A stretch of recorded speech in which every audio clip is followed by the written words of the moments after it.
What's up? Hello. We're back. I'm back. We're getting into it. Daniel's here on time. Hello. All right. Hello.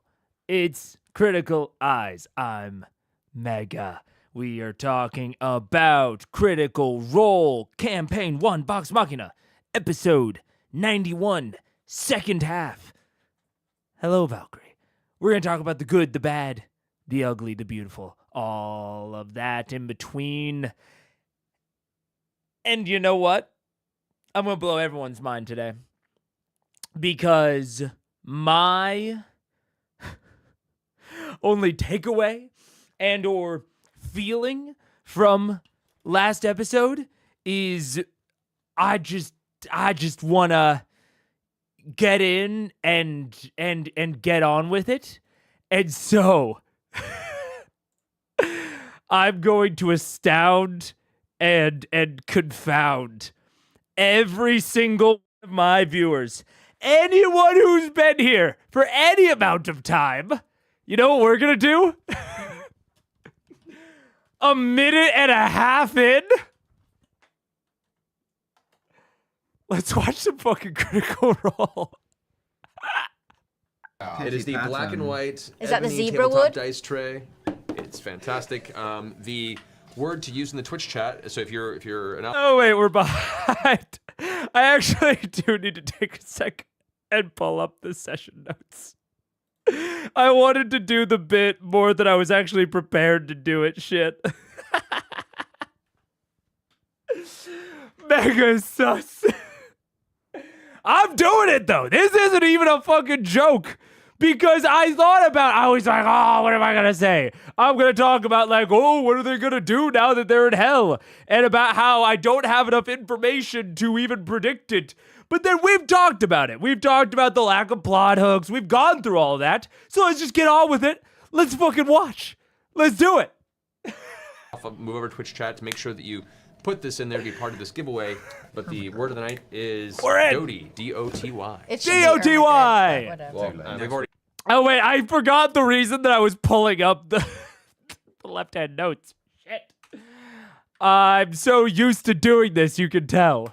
All right. So as you guys have just taken in as much of the scenery as you can here within some place in an alley in the center Of this the city of Dis, Dis. where no matter where you look, the creepy, distant tower of iron seems to follow your vision no matter where on the horizon you glance. Ever watching, ever present. That's weird. What do you want to do? Send up a flare. We can Let's do put that. our hoods and cloaks on. Because this is part of my question is, what the fuck are they gonna do? Because for as cool and interesting as the description on the intro was, it was also pretty like, okay, yeah, they're in hell. You know, it's like, okay, hell's evil, show us slaver. I will say, the tower being on the horizon wherever you look, I like that. That's kind of neat. And it does provide like a very present point of interest in the Iron Tower. But I don't think Vox is gonna go to the Iron Tower. I don't think they want to, interact with this Bather. So, what the fuck are they gonna do? Weren't you going to make yourself look like a tiefling? I don't know. Yeah. I can do that right now. Is anyone watching? Can I see if anybody's watching right now? There's an omnipresent iron tower that's watching. Is there iron tower? It's more the omnipresent part that was really the point of that, but yes. I thought you said an eye on a tower, and I was An eye on like, the that's tower. a different tower. That's copyrighted, I'm not aware. Percy's got a good point. We might want to try and Get out of get out of the indoors. street, get indoors. Yeah. Well, can I perceive a, like anywhere that looks like somewhere where travelers would stay? Make a perception check. I will do the same. Die. 30. Better than me. 24. Okay. Oh. As you kind of come up to the edge and lean against the wall, kind of looking over to the side. First, A moment passes, and as your shoulder hits the wall, you smell something burning as you glance back. Suddenly, your shoulder, you can see the heat of the actual wall with just a brief contact to your body has begun to burn and singe the outside of your cloak. Ooh, Patch crap. your hair, patch your hair, patch your hair, patch your hair. Wait, from just Thank you peeking later. around the corner? From just leaning Leaning and barely against the touching wall. Okay, too as a soon. safety tip. Yeah, and you immediately kind of notice that the floor, the bottom, like elements of your shoes are kind of melting a little bit on the bottom of your gosh. steps. Good thing rubber doesn't exist here. The city itself is just this emanating source of perpetual heat. You're already sweating in the presence here, and as you kind of glance around the corner and look, these buildings that rise up, you can see the architecture is hooked at the corners, the monolithic kind of deep reds and blacks and grays that everything's built from. Nothing belies an exterior that would seem to be welcoming to a traveling pack of people, at least not from your current standpoint. And remind us, it's dim or it's not super bright here, is it? No, it's not super dark either. It's, imagine a very, very, very, very cloudy day around sunset. Well, That's dimish. I don't know what to do other than to. Imagine Great Britain. I feel like, but without the rain, and then you basically got it. It is like, I do question what, and I don't even know how much to rehash here because we've talked largely about this, about the plot hooks, about what they're there for. You know, they're there to find Hodis. And I've talked about before that, like, when we enter a new scene, or especially when we're kind of going into a large new area, I like to give something for the characters to react to, whether that's an event or a particular kind of facet of the scenery or a particular person. Mostly because, and that's mostly like a way of giving them something to anchor their thought process on. It's kind of like when they approach a fork in the road, it's like distinguishing the forks, not necessarily to lead them down one path or the other, but just to give them something to think around. And it's hard with this in particular because if I'm Matt here, I don't want them to be, or at least I can't speak for what Matt wants here, but I don't, this feels more akin to the City of Brass where, we're kind of here for a purpose. We're here for a little mini arc, and then we're going to go back to the material plane. And to actually directly compare it to the City of Brass, Matt having them enter the City of Brass on the outside and then having there be, like, oh, you see up ahead of you, there's the gate to the city. It's like, okay, they need to get into the City of Brass. That's where the Dawn Martyr's plate is. And they do debate a little bit. They debate like, oh, do we disguise ourselves or do we fly over or do we go through the gate, whatever. And then I think that I don't remember the exact sequence of events. I think the Afridi come out to them. But regardless, there's a very direct point of interest for them to interact with, whether or not they interact with it. But it at least gives them something to a frame of reference of they can base their decisions either in agreement or in kind of opposition to that frame of reference. And you can already hear it with Percy and with Taliesin. Taliesin is really directly looking at the tower, right? The tower was the main point of interest in the introduction sequence. And Taliesin is immediately like, oh, we should get out from kind of under the sight of the tower. Very Sauron-esque. And I think that is going to be, that's kind of a consistent thing. When you are introducing your players to a new scene, they're going to kind of latch on to any point of interest, regardless of what they're ultimately ending up doing. It will be kind of framed against that point of interest. But when you drop them in the middle like this, I don't know.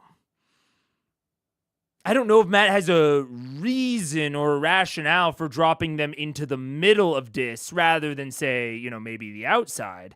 I mean, it's it possibly has something to do with the tower and like the strange geometry of the location. I don't know. But I'll be interested to see what the players eventually latch onto and when Matt introduces something additional. Does he purely wait for them, or does he eventually introduce something for them to kind of react onto? Does it look like there's anybody around us that can see us? Anybody watching? Are you trying to be stealthy? I mean, I'm glancing subtly, trying to look like a badass, but also stealthy. Make a stealth check. 18. Okay. As you kind of glance out to the side, you watch as two what look to be humanoid, normal-sized humans, but deep red skin, black hair, horns curled at the front of the forehead, and these folded leathery wings at their sides begin stepping off from one of the nearby roads. It seems to go further into the city, and they walk past, and one just kind of glances over and sees you. And they both just keep walking, seemingly not affected or alerted by your presence. Okay. Looking about kind of each side of the road as you go, there is a lot of movement through these streets. There are a lot of creatures, all sorts of weird shapes. You see a lot of that weird fleshy mass that you saw stepping forward. There's clusters of them all over. Many of them seem to be herded or pushed. Some seem to be almost chained together in places and being dragged around. Is it like that thing that we ran into in, was it Craghammer? Where were we where that thing was like a mash of bones and stuff? Oh, in the field of bones. Oh, right, Is right. it like that? No, it. Imagine a very, very rotund person that is perpetually melting out of clay and. Let me just show you a picture. Is it like a fondue pot of 9 people in one? There's a single face. Okay. It's like a fucking party sack, yeah? Kind of. But. Pizza the Hut. Yeah. That right there. Oh, it's like, ew, you can't Yeah. see legs. It's just these like totally like a got that. liquefied person that is just a somewhat shifting, burbling forth, fleshy sack that occasionally you can see like the mouth and what looks almost like a face that is ever screaming and. That seems writhing. I need some awful. calcium. Wait, I'm gonna put my glasses on so I can see it again. Oh, you already closed it. Let me back up again. Right next to that beautiful picture of a. Oh yeah, we've already seen the other creatures before. Oh my an imprint. But gosh. that's the fun one there. That is so creepy. Okay. But they're being herded around. You see smaller creatures. You see imps, which you've encountered before. Tiny winged, leathery humanoid creatures that kind of flutter around and seem to be more keeping a peripheral view, an overhead view of the goings-on of each one of these clusters of entities being pulled through the city. You see a handful kind of attending each of these that move along, these humanoid devils that have long pole arms, and from their dark, almost like bluish purple skin, what looks to be almost like a series of jagged, pointed tendrils that jut from the bottom of their chin and almost like writhe and curl as they push forward, kind of occasionally shoving their weapon into the side of these things and kind of just getting them back on track as they wander off. Do I see anything that looks like normal Exandrians? People that are just like. At this moment, no. And you get the sense that, at least, they're not super common.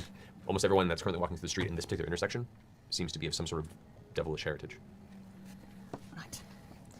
I kind of go back to a group and say, well, I was spotted for sure. Nobody seemed to pay me very much mind, but there's nobody here that looks like us. That's the hilarious thing about this, about starting so early, is that it obviously had a very big reaction when I first started, but the great thing is it's just going to keep having reactions. People are just going to keep coming in and being like, how? What? We're so early. Also, thank you for the 10 gifted, Elfire Eva. I appreciate it. Thank you so much. Look at all those gifteds going out. We love that. Thank you very much. Sorry? No, it's not sorry. I'm doing it on purpose. I know that starting this early is crazy and wacky. I paid rent to that extra. Thank you. Yeah. No, I mean, it's, and that is, I almost want this early start of this stream to mirror my desire for what I want to happen in Critical Role, which is, let's get on with it. You're already above 20 CCV. I know, it's very exciting. What do you think about using illustrations as a shortcut for describing things? I do it much like Matt. I actually really, I'm very aligned with Matt in what it seemed like happened, where he tried to describe it kind of, more naturally, let their imaginations take it more. And then it's like they don't seem to quite be getting it, or they're asking more questions, or maybe they say something like doesn't quite align. I won't always use Monster Manual illustrations. Sometimes I'll just Google it. But I try to let it live in the imagination unless that it seems like our imaginations aren't quite lining up.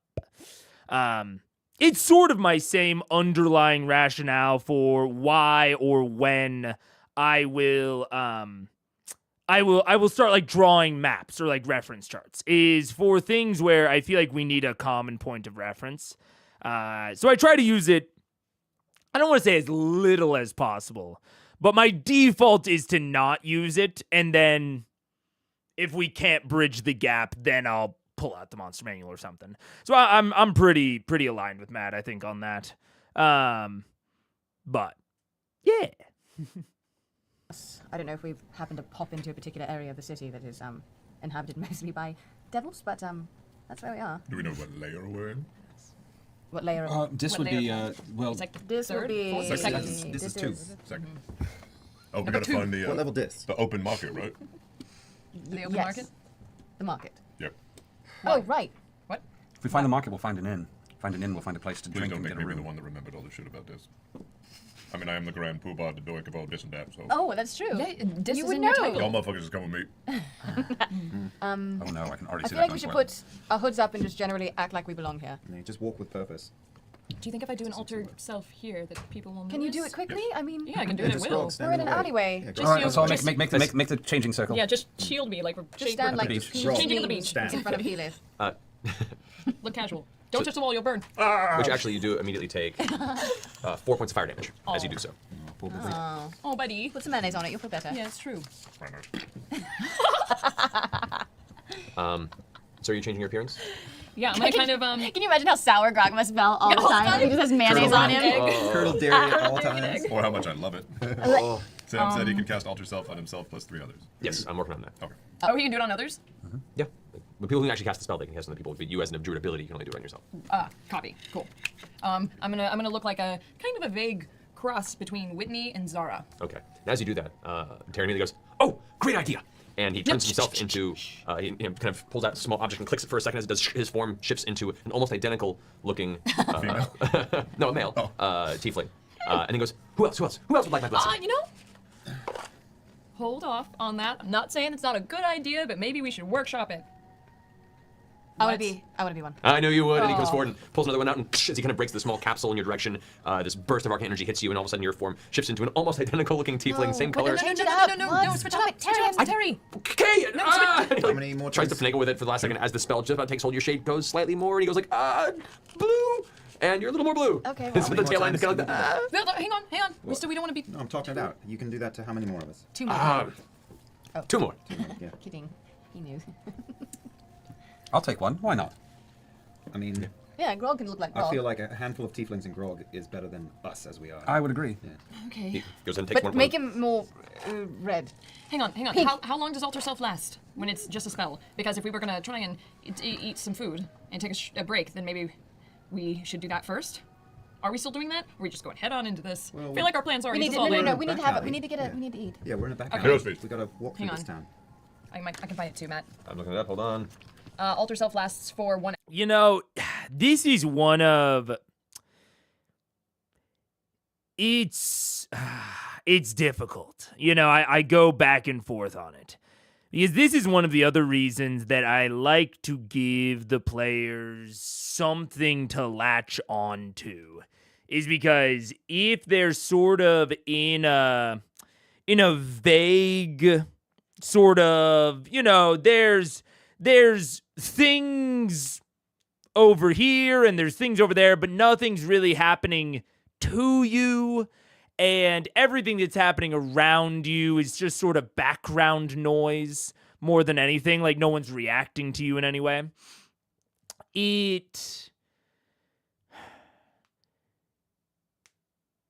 I think all of those things taken side by side with the extreme danger and threat of the setting.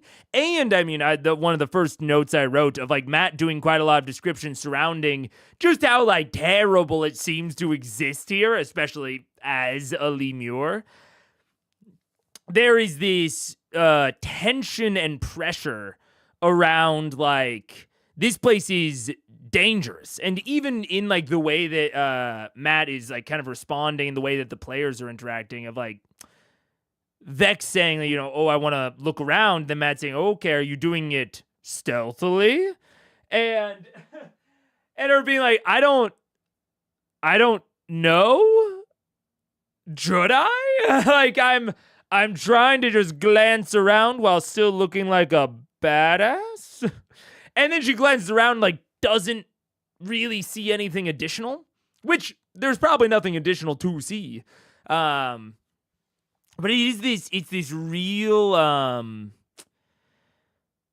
sort of tension between it feeling like, and I've been thinking about this a lot with my campaign because my players gave me feedback sort of around this issue very early on in the campaign, around essentially like, we don't want to take action because we feel like any action we take will kind of just be stepping in it, or we don't have a good grasp of the consequences of our actions. And that's what I've been thinking a lot about with my campaign, is how to communicate or how to make them feel like even if they don't know exactly what will happen, they sort of understand like the scale of consequence. And I've been trying really hard to give them a lot more like low consequence, or not like low scale of consequence or very contained consequence, sort of situations. Because I default and I sort of crutch, back to sort of political intrigue, you know, the player's consequences rippling out through the web. And that's a lot of fun in a lot of ways.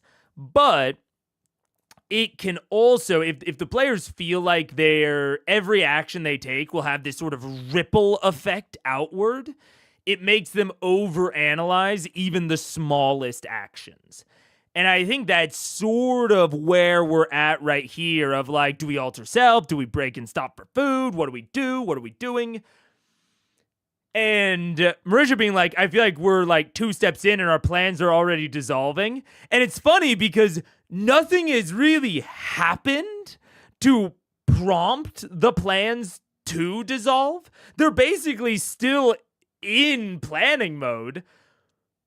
But now there's just more tension around it because they're in the environment.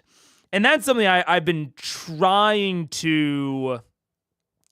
really trying to avoid in my campaign, but it's hard. I don't want this to be, I'm not afraid to critique Matt, but I don't even want to phrase this as a critique towards him because this is something that I am working on as well. And I'm watching this with attention because this is a situation I find myself in often, especially like, I when I talk about like, giving them a point of interest or an event or a person or a thing to latch onto, that's hard, especially when taken in with this kind of like low consequence sort of idea.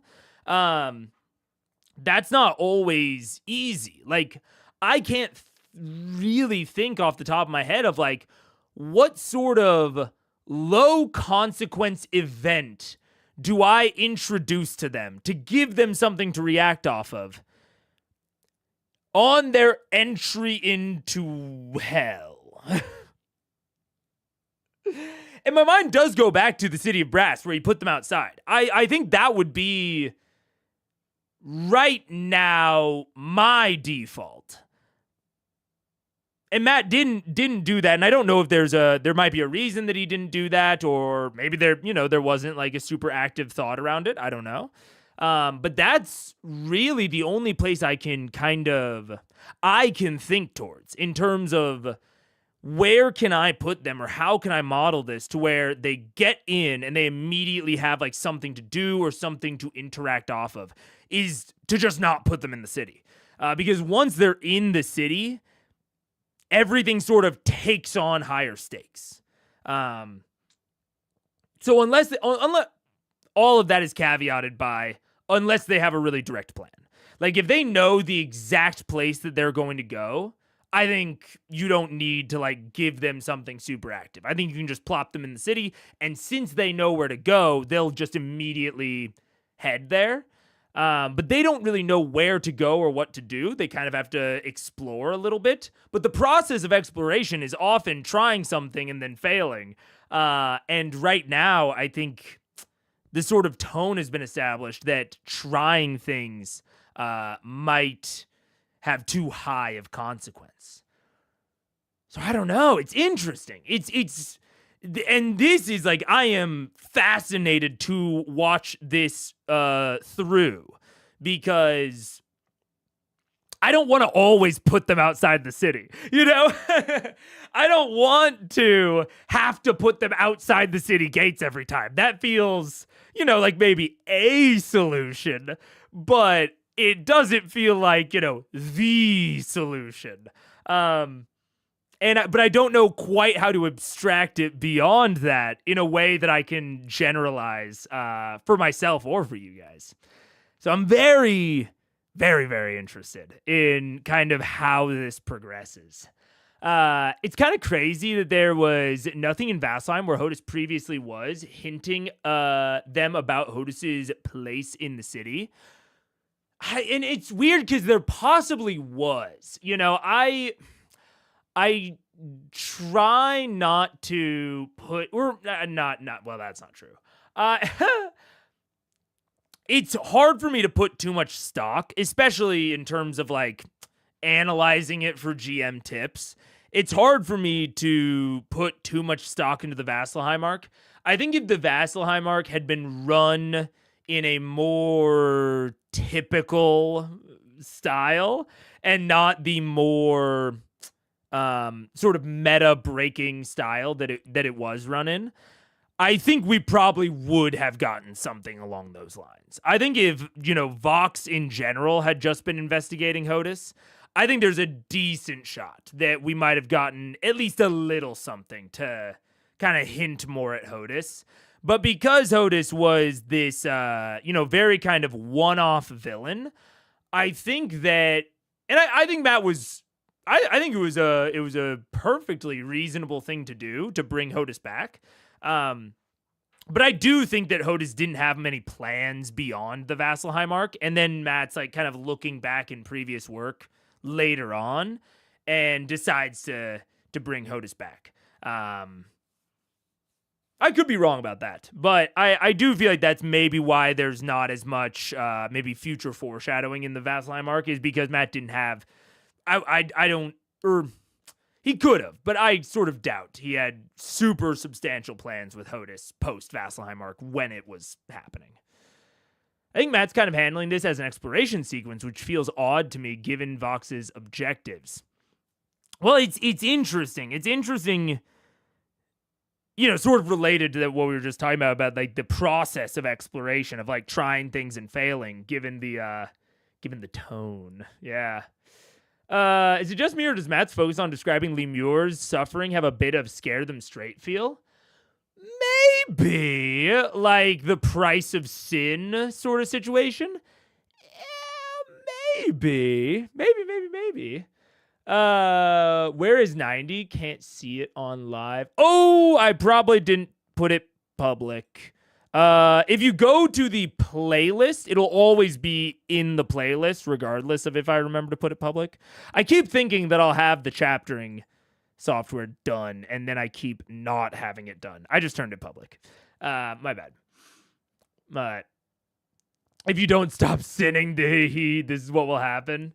Yeah, I think I'm more in Theshel's vein of like, I think it's more descriptive of the locale. But it's, you know, I don't think the scare them straight is a crazy interpretation. I I could see it kind of either way. I lean towards it's more descriptive of the locale, but I could buy this pretty easily. Yeah. He put them in a safe space where nobody else is for the time being, so there's an incentive to not act/rock the boat. Yeah. I would have gone for you appear in the middle of the market. There is now a scene, but at the same time, that would feel bad. It's tough. It immediately kind of places them in a scenario where maybe they can't really enact on their plan, because you want to give them the autonomy to enact their plan. You don't want to like immediately disrupt their plans. But at the same time, you don't want them to be stuck reanalyzing their plan all the time and like constantly reorienting themselves. I mean, kind of like Marisha said, she feels like their plan is already dissolving. So it's tough. It's tough. In terms of them not getting anything in Vasselheim when they went there to research Hodis. Oh, I see what you're saying. Yeah, it is interesting because you don't want to give them too much from any individual source. So, like, even, like, learning that Hodis is in the city of Dis is, you know, that's a pretty substantial piece of information for kind of one research sequence. But there is kind of a question of how to balance that, of, like, how much information, especially if you are pretty certain that they're, like, about to head out. Do you maybe break that rule and give them a little bit of additional information? But I don't know.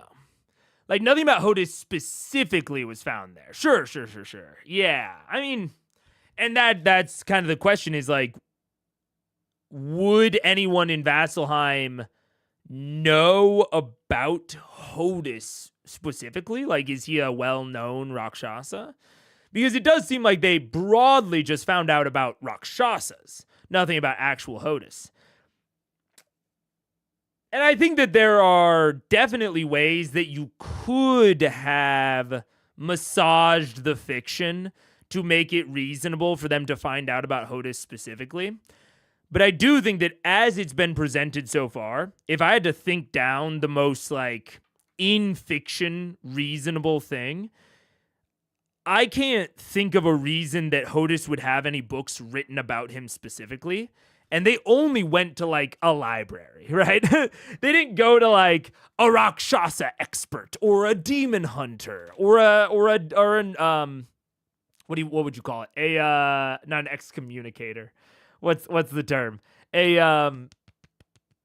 Oh my gosh, I'm blanking on it. A demon possession undoinator. No, not an executioner. A exorcist. Thank you. Yeah. It's not like they went to, like, you know, famed exorcist within the temple of Procan or whatever. You know, it's they didn't go to, like, the Witch Hunters Society, where you might have this, like, old grizzled man that has a story about every demon he's ever faced. You sure you kiddies can handle it? They went to the stuffy library that has facts and figures about different demonological classifications. Not biopics about specific devils. But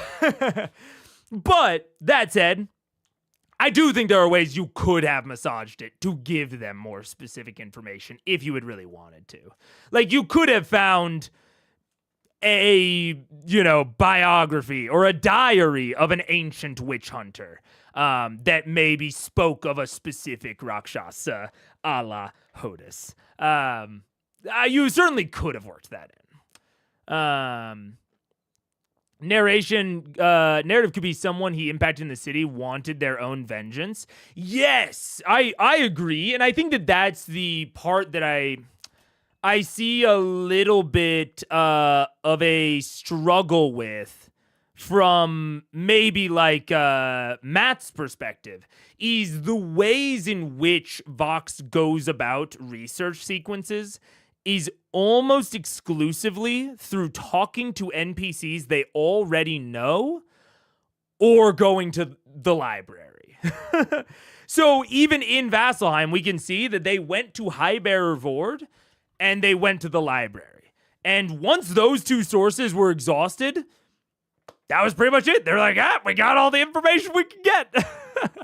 And I've talked about this in reference to the spinning orb of death, in that, people in chat, I think rightly pointed out that they've kind of set their little magical NPCs on researching this thing. And if their magical NPCs don't give them anything, then there must not be nothing to find.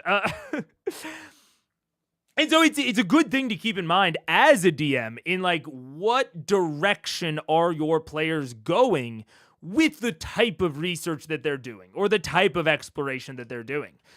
Even if there are, in theory, other options for finding out information, that just might not be natural or intuitive to your players.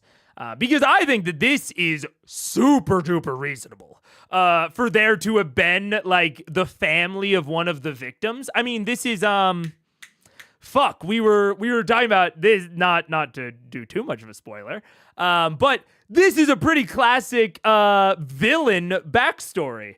And we were talking about Invincible the other day. But in general, the victim, or a less recent spoiler, Spider-Man, I want to say it's Far From Home or No Way Home, the one with the vulture. It is sort of there have been all of these innocent casualties, and that generates a new villain from it. But it doesn't even necessarily have to be a villain. Like in Jonathan Busby's case, it can... Homecoming. That's right. It is Homecoming. This idea of the effects of conflict generating these new characters of interest. One of the victims of the families could have easily gone into demonological esotericism and been really researching these things. And, they might even have known that Hodis could come back.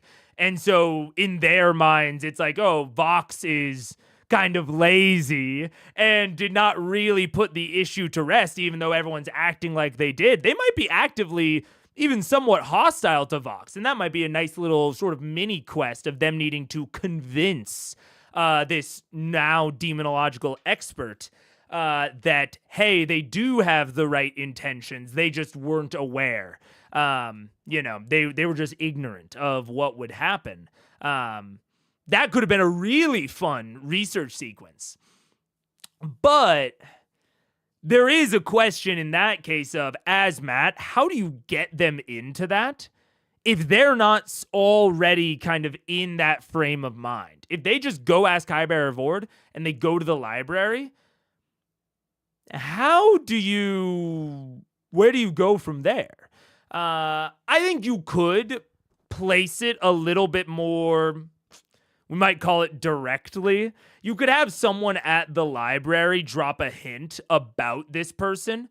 You could even, Matt was describing all of the people in the library, and you could easily describe, everyone in the library is very, I think he describes them as kind of upper class. It looks like they have money, they're all just reading the book, but then the person is kind of looking over their shoulder, just monitoring them. Except for one. You do see in the corner, there's a person reading that has no no Cobalt Soul member watching them. They look a little dusty, almost grimy. They have a long trench coat and a hat. And they are using a monocle with which to read. Describe them as very odd. And they're reading a dusty text and tome. And then at one point, one of the Cobalt Soul members comes over and they chat very amicably. They chat very friendly. And the, witch hunter pulls out a book from their satchel and hands it to the Cobalt Soul member, and the Cobalt Soul very profusely thanks them. There are certainly ways to work it in, is what I'm saying. But it does require a bit of massaging, because even what I just described could feel a bit heavy-handed. No, normally the things I'm coming up with off the top of my head are always going to be heavy-handed because that's where my mind goes at first, and then I have to work backwards to sort of massage them down and make them feel a little bit more integrated. But I think there's some possibilities there. Should have hooked them to the Slayer's Take or something like that. That's possible. It is interesting in my head a little bit that they didn't even go talk to the Slayer's Take, but I think that they don't think a lot about the Slayer's Take nowadays. Did they try to research Hodis and Vassalheim specifically? I thought they just asked people they know. Like, they could have looked into the business he was running. That's absolutely Tiny Monkey. Like, there is, and that's where I'm kind of, that's where my mind and my point is kind of centered on, like, as a DM, you need to keep in mind the things that your players seem willing to do. Which in Vox Machina's case, it is talk to people they already know. There's only some of them, though. As someone pointed out, they did not go back to the Slayer's Take. And go to the library. And they're super down to go to the library almost always. So, I don't blame Matt for not having, like, thought about or recognized this. It's not the easiest thing to pick up on in self-evaluation, especially, or like table evaluation. But putting in hooks at the library, like pre-planning things in the Cobalt Soul, the Cobalt Reserve, I think is going to be your best chance as a GM to work in the things you want to work in. Like, if you really want them to encounter a piece of information at this point, putting it in the library is going to be the best bet to communicate it to Vox Machina specifically. If you don't want to put it through an NPC otherwise. Yeah. Someone to unheebie the jeebies. Yeah, exactly. Yeah. So it is interesting. It is interesting because they only got vague information, which I don't totally disagree with. I like a good exploration sequence separate from a research one. But then dropping them into this like tiny pocket of safety where it feels like everything else is dangerous. But I think another factor of this is that this pocket of safety that they're in, at least to me, and I think probably to the players, feels temporary. It feels like at any point this could become unsafe. So I think their focus right now is, they were like, is there any place we could like duck into? An alley, a safe house, whatever. They're trying to look for a way to like make this safety permanent. But you don't really want to do that, I think, as a GM, typically. So I get why Matt isn't letting them do that. I don't know. It's interesting. Let's keep going. Let's keep going. It's all a very interesting soup to me, because I don't really, beyond the plot hook discussion that we had last stream, I don't really disagree with any decisions that Matt has made thus far. Insofar that, like, I don't know of a decision I would have wanted to make more. But I also don't love the situation that we're in right now. So I want to see how they get out of it. Hour. Correct. Concentration, though, right? Will that concentration? Yeah. Yeah. And so, If we go into fight, it doesn't matter. Right. I'll take Gray. well, by all means. And he hands you the small capsule. It's almost like when you chance the coins. Yeah. You're actually casting the spells on yourself. Oh. So you are concentrating on the spell. Oh. Okay. So I guess we will get through the city and eat a hero's feast when we get to our destination? Yes. Yeah, and Sure. then Okay. I'll just off again. So I can do this on my own then? Yeah, by all means. Fuck it, all white. White. You become an albino tiefling of your own. Way to totally blend in. Very, very Good job, unique. bro. Do you think everybody here dresses like the Raven Queen's butler? I mean, You have encountered an albino tiefling before. We have. Have we? smarty pants. Lilith was an albino. Lilith. Oh, that's why she was so like pale. She was so Pale? cute. You can say you're sorry.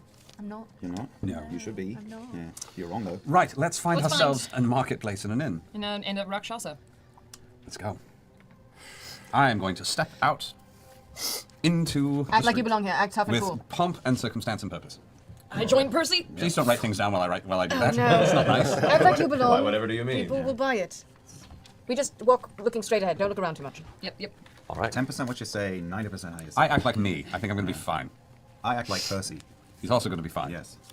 All right, so as you guys step out into the main road, and you can see that the cracked stones that make up the walkway here, like even just walking through here, though you feel confident in your placement, the presence here you're still getting used to, and there's something about the air, or you feel just a little dizzy as you're still adjusting to the heat, to the placement, to the strange, ever so faintly non-Euclidean structure to the landscape around you, and it's forcing you to consciously right your posture and pay more attention to your surroundings than you normally would. There's just something about the presence here that's unwelcoming. As you look, and you can see there are a number of other streets that head in any direction. It's hard to tell which way is further into the city and which one's further out. It's so vast. You've never, even the city of Brass or Ank'Harel in their size, none of them seem to really scrape the surface of the sheer immensity of the city of Dis by comparison. This should be easy. I wouldn't know from reading anything. I wouldn't have a vague idea where to go. I have a theory at the moment, but it's pretty light. From what you read, it was mostly about the structure of the society. There was no like well-written, cartographer's Hitchhiker's guide experience to in the Dis. city. No. I say we head to the tower. The tower's in every direction. So whichever direction it is, that's the way we'll head. Wow, So then- that's true. That way. It's and also that way. Some people I do. feel- That's a fucking warlock right there. It's in every direction? Great, then we'll head in the direction that it is. What's the problem? What's the decision to make? Actually, it sounds very easy, now that you say it like that.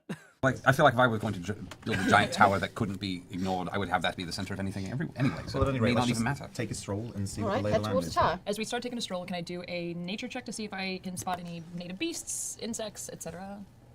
Native animals, birds, Make an check. critters. Yeah, the usual. Sure. Let's do more perception, actually. Let's be perception. This is trying to think of details in the scenery. Perception check. Nature to understand if you knew what they were. That's a shithole roll. 14. 14. Okay, I've said before that I don't love, players asking, can I make this specific check? But I've also complimented Marisha pretty consistently for stating the goal of the check. Right, not just can I make a nature check? Can I make a nature check to do X, Y, Y, Z? And I think that we see the benefit of stating that sort of goal-oriented check, or like stating your goal during the kind of question about the check, is that Matt can hear her goal and be like, actually, that's more of a perception. And her's gonna be like, oh, perception? And be like, yeah, it would be like perception to do this, nature to see if you understand, blah, blah, blah, blah, blah. By stating the goal and not just giving the check, you can have a more of a conversation with your DM that will ultimately get you the thing that you actually want. So even hear Matt having that two-sided conversation, telling her exactly what a nature check would be for in this case. It's like, oh yeah, if you wanted to understand or learn something more about a beast that you see, that would be nature. Giving her a good or a better understanding of how he's interpreting the checks. So even if I'm generally of the, don't say a specific check as a player, even if I'm generally under that opinion, I still like that she's giving the goal along with it because it helps proc that conversation between player and GM. You do occasionally catch what looks to be some element of small flying, buzzing pests, but they're different than what you're used to. They're the brief glances you get of one that comes nearby. It seems to have 8 sets of wings and some horde-looking pincers in the front, and looks just like a nasty denizen of the scenery. Immediately, you're like, I lean over to Vex and I say, in an effort to blend in, should we just kill a random person? I feel like only if it's called for. Yeah? I just thought of it, so I figured, does that mean it's called for? I probably not just yet. I mean, I might really like it. I know they could, but they also thrive on order. And I Oh. feel like that's a little out of order. Right, and I'm glad I asked you. Yeah, me too. Okay. Keep doing that. Would I? Asking you? Yeah. Why is our life so much like the vaudeville? You do like the theater. That's true. What Oh, God. do you think a pass without a trace spell I unofficial here? think Yeah, but it's why concentration? why try to be complicated? Let's just own this Let's own it. and take a walk. No First of all, fear. strut. Maybe, I we'll struck- maybe we can just kind of drop a little bit of dust of tracelessness behind us, though, so we're like, you know. No? No, let's not make a scene. I'm gonna look for signs to see if there's. I'm gonna try and see if I can look for signs of the sorts of people who are walking around. If there seems to be a flow of traffic, if people seem to be going in a direction, coming from a direction. Okay. Getting a Trinket. sense of the city. While we're heading towards the I also do. I'll give a general compliment to both of the players on the bottom of the table, or in the bottom of the frame. Both of them are not necessarily doing actions, but they are. How exactly do you say it?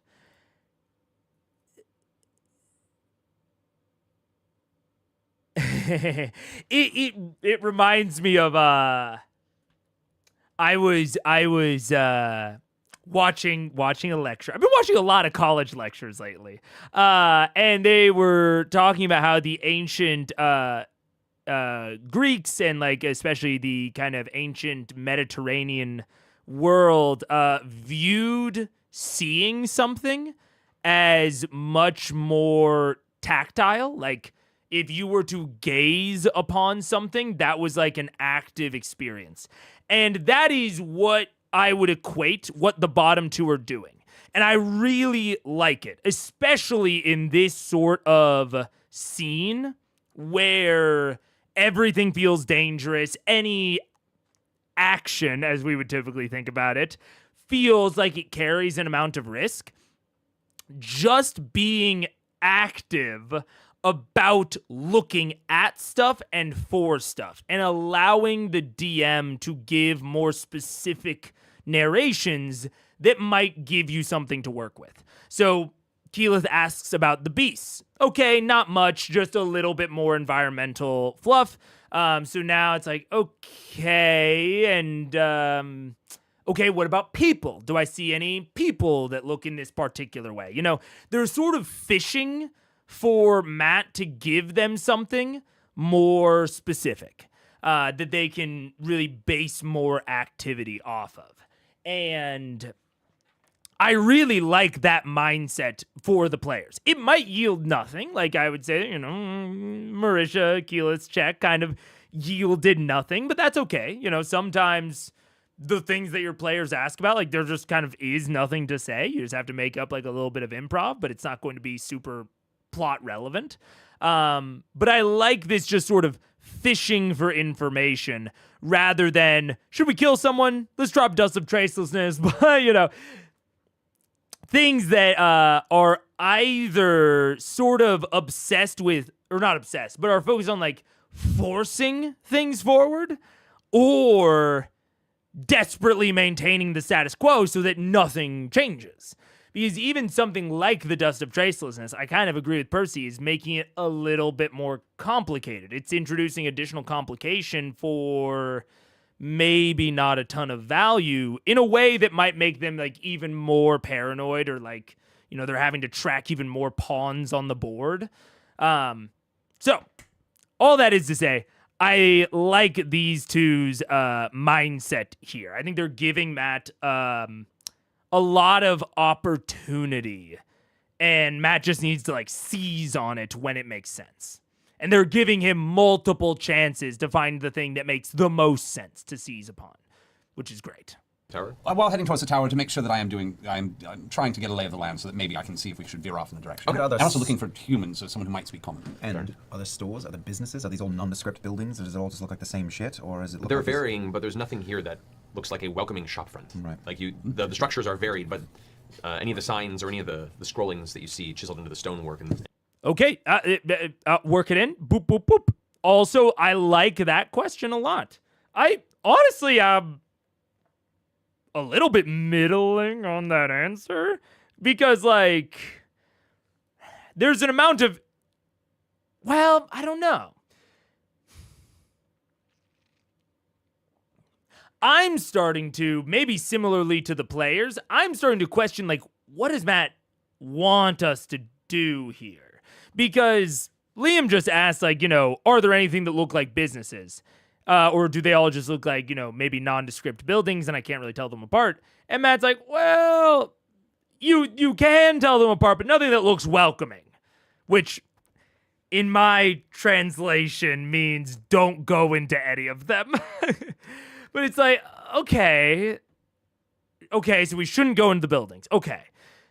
And you can maybe take that as kind of like some directing of the players. So now let's maybe see what he says to Percy. Maybe there's an NPC that is more of what Matt is kind of wanting them to go after. Let's see. And metal. So it's like is a not hellish what you- financial district. There's just nothing. Loosely, to yeah. It looks where I was like thinking. Sounds like hell. Detroit on Halloween. Oh. Yeah, it's Purge. Bloody it's Detroit. yeah.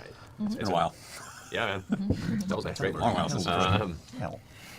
So yeah, you follow, and as Doty's kind of Right. behind Terry, and this who's guy. kind of staying as close to the middle of all of you guys and kind of shielding himself between your various bodies.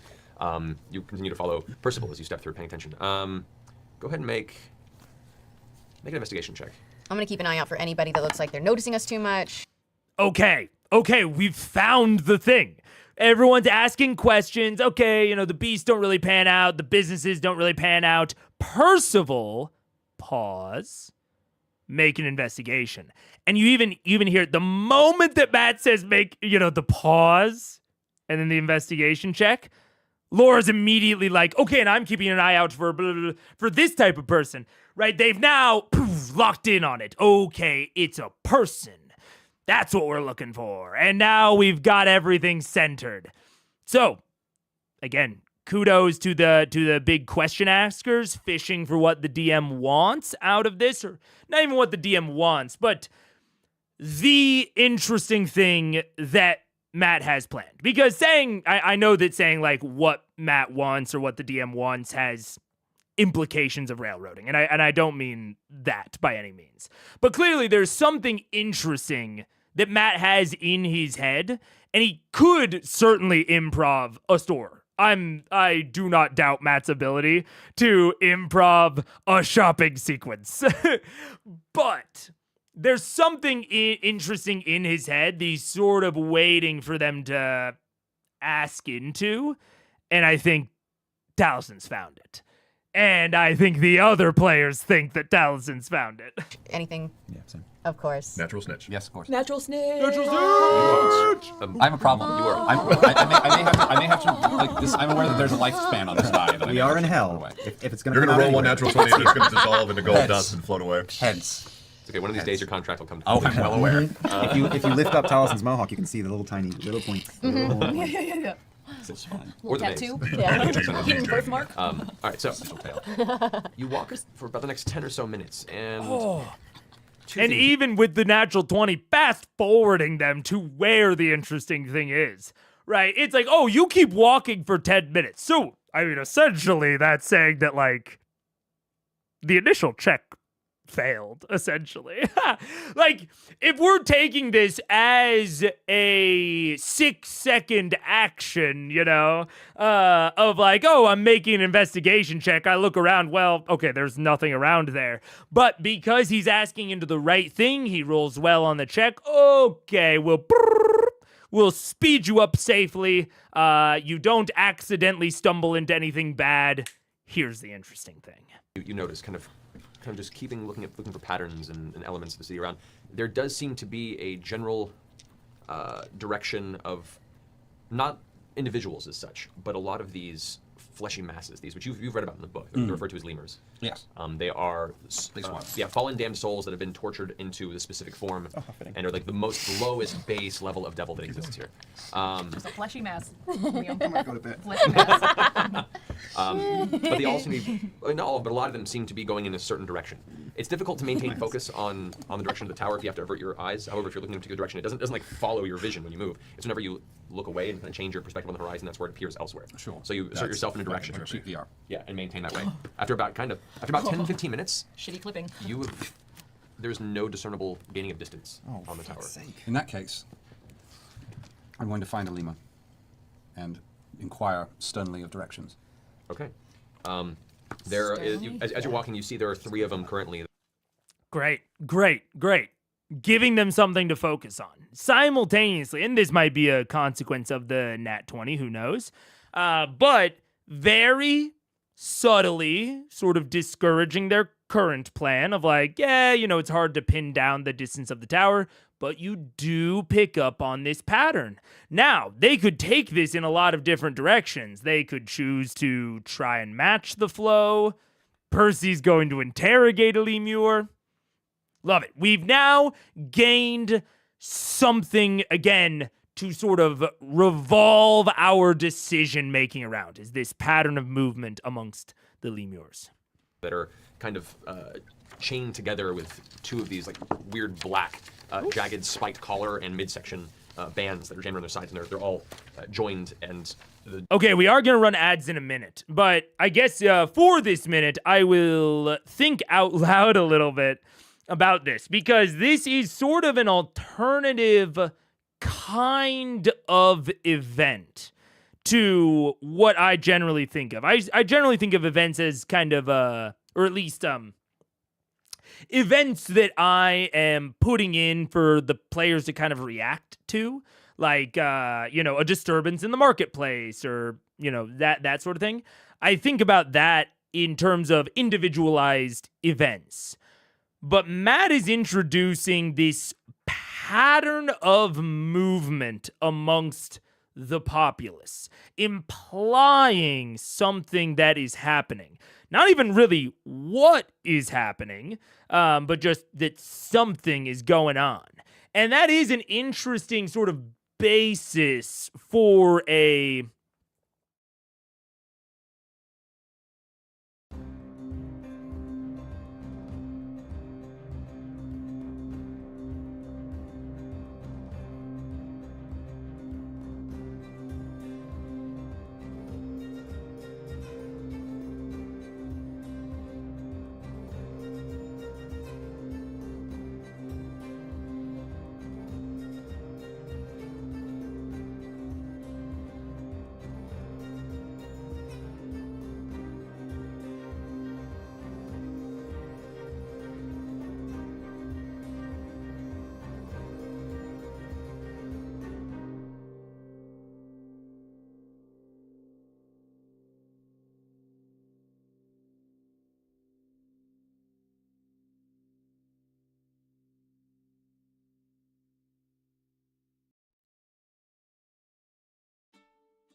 What's up? We're back. Okay. I was thinking about that in the bathroom. And this is something that I don't know that I've ever given this sort of specific sort of categorization of thought to. With the scale of events. So I've sort of been referring several times throughout this stream to the sort of the sort of reactive events, we might say. We might call them like reactive events. Reactive events. But honestly, whenever I've thought about reactive events, I'm almost always thinking about them on the scale of like an individual scale. So it's like all the way down here. So we have like a guy or even a group of fellas or ladies that are reacting in a specific way to specific other individuals, right? And that's where we kind of get like the City of Brass comparison. Is like we're directly interacting with the Afridi. That's a reactive event on the scale of individuals. But there are other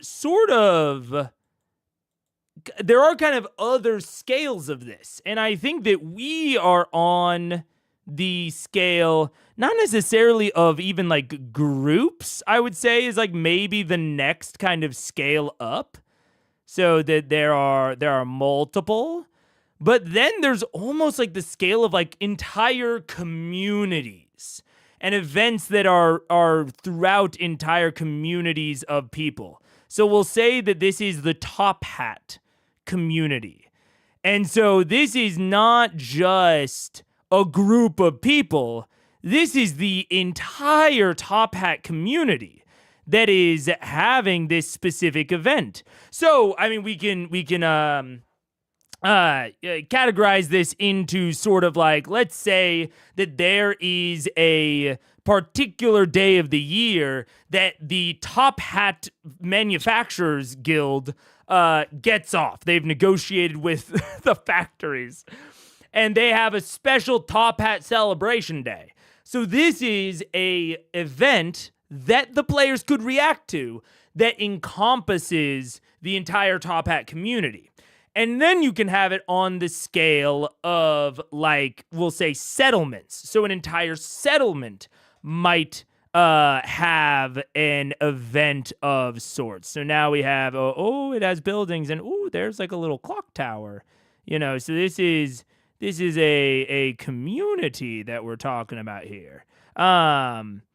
And so you could have, like, if a particular settlement, maybe I'm running a game in Saltmarsh right now. And I actually kind of did this once, but not in terms of a reactive event. But I had a special celebratory, like, crab festival that was throughout the entire town of Saltmarsh. That if your players are coming to a new settlement, there could easily be an event overtaking the entire settlement. One of my favorite local quests in the video game Oblivion, Elder Scrolls 4 Oblivion, has to do with a town that has been not taken over, but has all kind of joined and started worshiping this sort of madness death cult. And they all just seem like very hostile to you when you like first get into town, and there's these kind of weird evidences of like weird shit going on. And then you eventually get into the tunnels underneath the town, and there's this whole big kind of cult plot line. And you could even theoretically scale this up even further. I mean, you could have, Continental Hackdirt. Yes, Valkyrie. I couldn't remember the name. Thank you very much. Hackdirt's awesome. When I found it on my own, not part of the quest, absolutely. Because Hackdirt is something that you can just stumble across without getting sent there. Oh, it's so awesome. Most memorable part of Oblivion for me? Oblivion's awesome. I love Oblivion, but yeah, Hackdirt is incredible. And that's, you could maybe say that Hackdirt, like, isn't quite a reactive event, but it certainly feels that way especially if you just stumble across it. And then you can bump this up to the level of, polities. So you can, bump this up to like the level of like the United States. This is my USA. Look at that. Look at Texas. So demure, so thin, and Florida so chunky. But you can have this on the level of polities, or even we might say maybe planar events. So maybe there's something occurring right now in the plane of fire, or in the hells, or whatever you have. And you can always have those there. And so I think right now, Matt is giving an amazing example of sort of this community level event where we have the lemures specifically, where something is happening to them. And it might be on the level of Hackdirt, where maybe this is just something that the lemures do, or just something that continuously happens to the lemures. But them acting in this way that stands out as atypical to the players can still, I think, sort of serve as this type of reactive event. It's something where they come in, something is happening that stands out as atypical. That's kind of the event part of it. And it gives that event, that atypical thing, gives them something to react to. And we can kind of contrast it against everything else that has been happening. The slave driving, or the imps watching over things, right? All of those are, by the most loose of terms, you could think of them as events. But the reason that I think they don't stand out to the players, and the reason that I wouldn't categorize them as events, even though you might be able to technically do that, I don't think it's very helpful, because I think an event is something that has to stand out from the norm. It has to feel atypical. That to really make it an event. But within that, things that might be typical to the community or to the setting, that doesn't really matter. It just matters that it feels atypical to the players or the characters.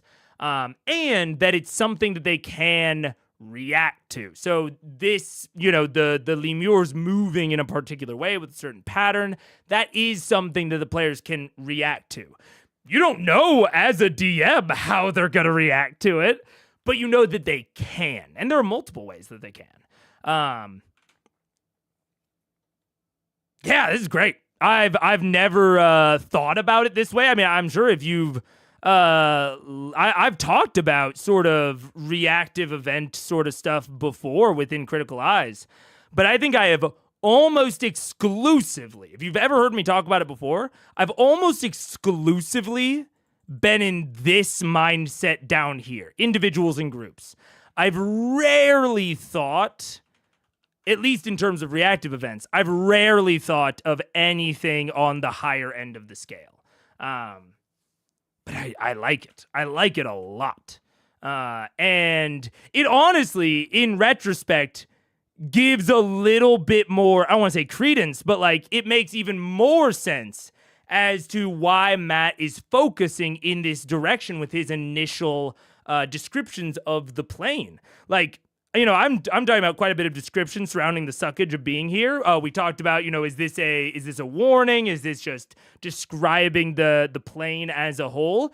It still might be any of those things, but it is also driving very specific attention and interest towards the lemurs in a way that I didn't even detect, which is some of the best foreshadowing. Some of the best foreshadowing is the one that you don't detect until afterward. But Matt was really consistently kind of driving attention at the lemurs, even pulling up a photo of them. Right? It's like, oh yeah, these are what they look like. Look at that. Think about lemurs more. Are you thinking about lemurs yet? Think about them. And so all of that is sort of priming the players to be in this mindset where once you describe the atypical thing, boom, they're in. They're like, oh, the lemurs? I've been thinking about the lemurs. It just so happens that I was just thinking about the lemurs. They're doing something weird. Let's go check that out. Now, he did make them get there. And we've talked about, like, Matt is, I think, more along the lines of, like, old school DMing where, you know, you have to ask for the specific check or you have to do the specific thing. I'm not so in love with that style of DMing, but it is a very established style, especially for older school DMs where, you know, they have to ask the specifically right question. But clearly, once they did, boom, he's locked in, and he's been giving them hints towards it the whole time to ideally try and draw their minds in the right direction of questions to ask. What would you classify the Pyra portal acting up be? Would that be more planar or more of a community reactionary force? The Pyra portal acting up? Was the like it being like weird and flickery? Like in the Vasselheim arc or before when I may not be fully understanding the event that you're talking about. Because was there something specifically? I thought the Pyra portal was just like broadly destabilized. Although I guess that was because of whatever Raishan was doing. So I guess I think that could. I think I would more specifically categorize that as like a settlement and or community event or reactionary force. Because I mean that is where, you know, this scale is certainly not strict in terms of its categorization.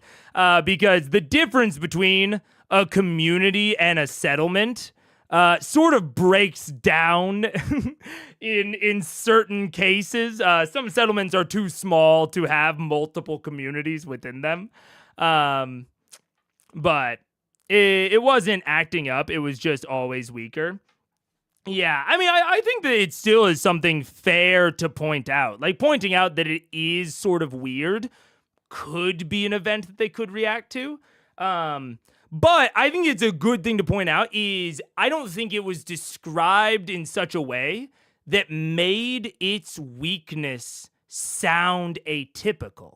I think that's why at first I'm a little bit like, the Pyra portal acting up? What are you talking about? Because... but that's a good analysis point of we didn't get an example of the Pyra portal being stable first and then getting, you know, destabilized and whatever. They kind of got there and it was just like, the Pyra portal's weird. And Keyleth could have taken issue with it, or Matt could have highlighted that it is atypical somehow. He could have described the Pyra, the Ashari at the Pyra as being, you know, worried about the portal or, you know, them having some sort of confusion about why it's acting up. And that would have made it seem atypical. So I think in that case, it may have just not fully felt like an event, which is it is interesting because in retrospect, it probably was. In retrospect, behind the scenes, it probably was Raishan like futzing with it, you know? But it didn't feel atypical, given the descriptions that we got. Now, that also could have been involved with, and you know, this is one of the weaknesses of TTRPGs as a storytelling medium is that sometimes our plans don't meet the reality of the session. Because with the Pyra specifically, as someone reminded me of a few streams ago, that was a session where it felt like Matt cut a lot for time. And I remember in the moment supporting a lot of the stuff that he cut for time. Like, I was like, ooh, I feel like there was some shit there that got cut, but like, fair enough. We got to get through this. It's already a super long session. You know, sometimes you got to do that. And I still agree with that. I think the way that Matt ran the pyro was fair. But it does highlight maybe one of the weaknesses of TTRPGs is that with the improvisational nature and the session-based nature of everything, especially if you're trying to keep it within a certain time constraint, that can really fuck with some of your storytelling elements in a way that is, I don't want to say unavoidable, but is difficult to avoid. For example, the Vesper portal was becoming less stable with the presence of the Kraken. That would be more of an event. Absolutely. Yeah, Manifollow. Exactly. Yeah. It's interesting. Yeah. And take all of this with a little bit of a tiny bit of grain of salt. You know, I like kind of the thoughts I'm going through right now. They feel helpful to me, and I'm going to be thinking about them a lot more. But this is all like in the moment, sort of, you know, these categorizations that I'm making are loose. But I like to categorize things in this way when I feel like it'll be helpful for me. And I do feel like this is broadly helpful. But don't take it as concrete, we might say. But it does make me feel like I understand more of what's going on in this session. It makes this introduction to the Hells feel more broadly sensible to me. Yeah. The hooks and the chains are screwed into the side of this building. They do not appear to be currently attended at the moment. Oh, and to be entirely clear, the reason it feels more sensible to me is because now that I'm kind of orienting my mind in this way, the only difference between how I might run this and how Matt is running it is that sort of old school DMing mentality of like, you know, needing to ask the right questions that I already know and is definitely like established of like me and my style is just very different than Matt's, at least at this point. I think that it seemed like he had a little bit less of that in Age of Umbra, so I don't know if that sort of part of his style changes or evolves over the years. But at least at this point, I think we have a stylistic difference there. But accounting for that stylistic difference, you know, equating it, this all feels super reasonable to me. And I'm sort of logging it in my mind as possibilities for my future games. Yeah. I just looked at the Lee Muir stats to see if they could speak and found a very specific manner to be killed to make it permanent. Anyone know of another monster with something similar?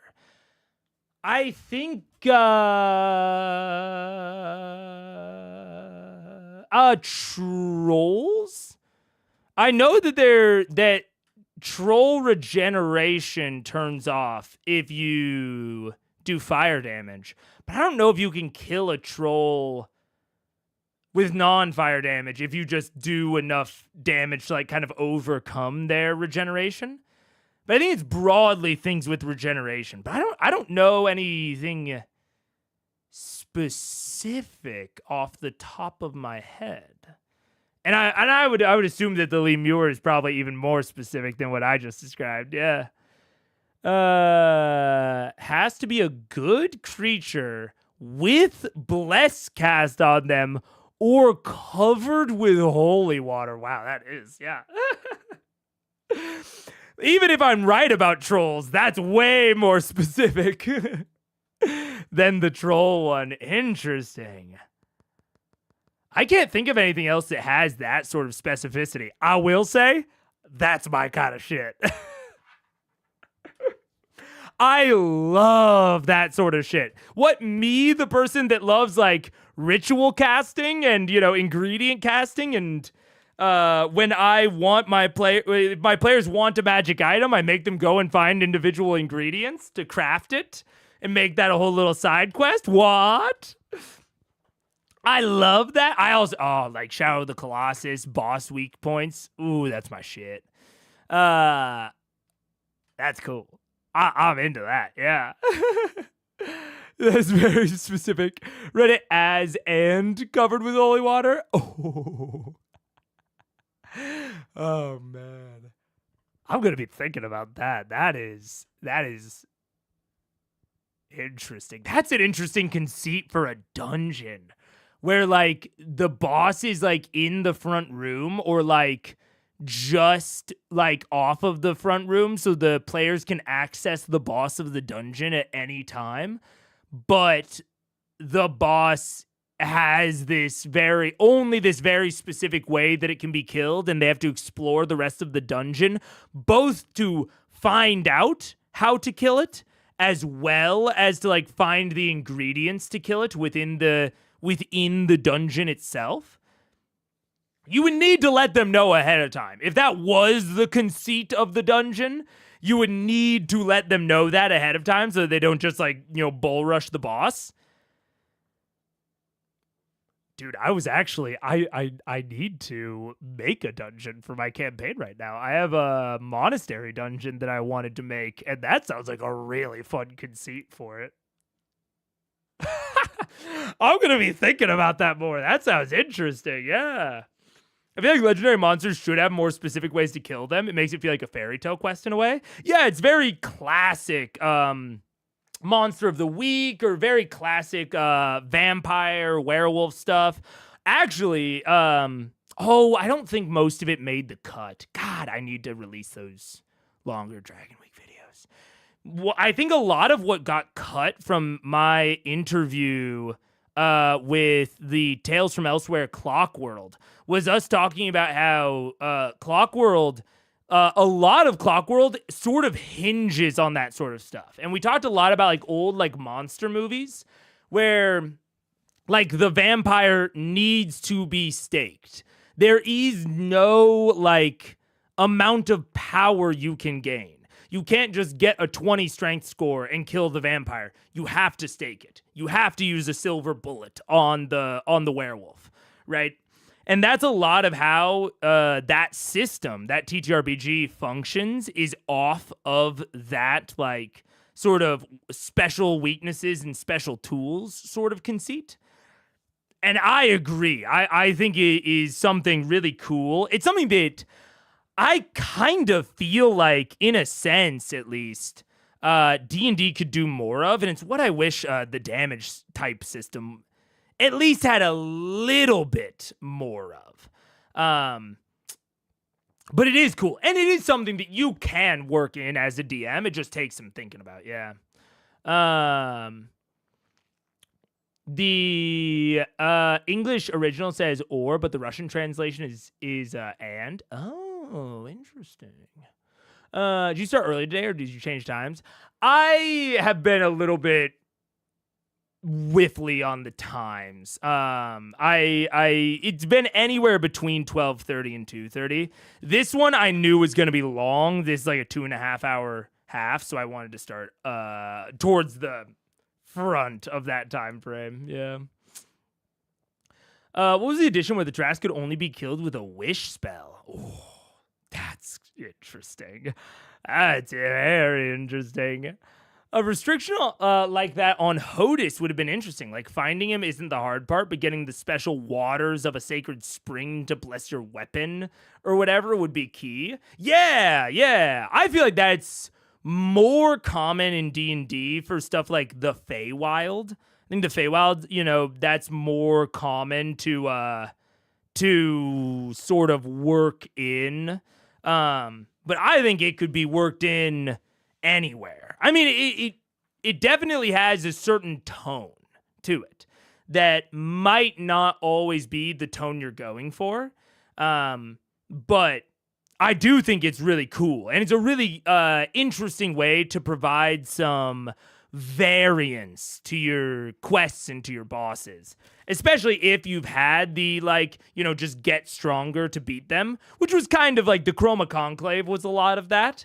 It'd be very interesting to, right after the Chroma Conclave, which is just get stronger, level up, get magic items, and then you'll be strong enough to take down these big bad threats, to then like directly transition into a quest where, okay, you've gotten very strong.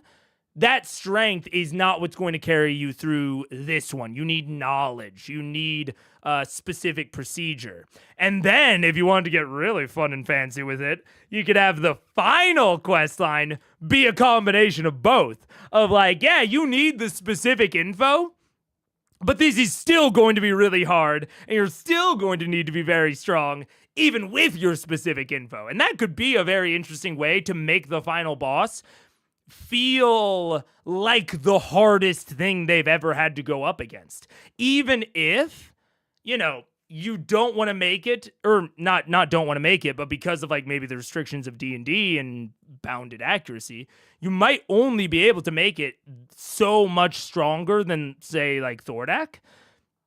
But you want it to feel cataclysmically stronger than Thordak. But you don't know quite how to communicate that. Pairing a moderate strength increase that, you know, will be noticeable but might not feel, you know, overwhelming compared to Thordak. Pairing that sort of increase with hyper-specific weaknesses, you know, specific knowledge you need to even be able to impact the boss in the first place could be a really good method for making that final boss feel that cataclysmic and that sort of apocalyptic. Yeah, which, I mean, I've never particularly thought about, but especially in the context of like how Critical Role has been advancing, don't think this is a critique. I don't blame Matt if he doesn't do that. It's more of a retrospective, like, oh yeah, that could have really worked. Yeah. And as you approach one, it's there, kind of like. Fuck. Marketplace. Point. That is fucking There is There's no physical- language. There, it looks like it can't really communicate. Oh, God. Wow. That's really sad. It kind of is. Well, that's depressing. All right. Ugh. What building are they currently chained to?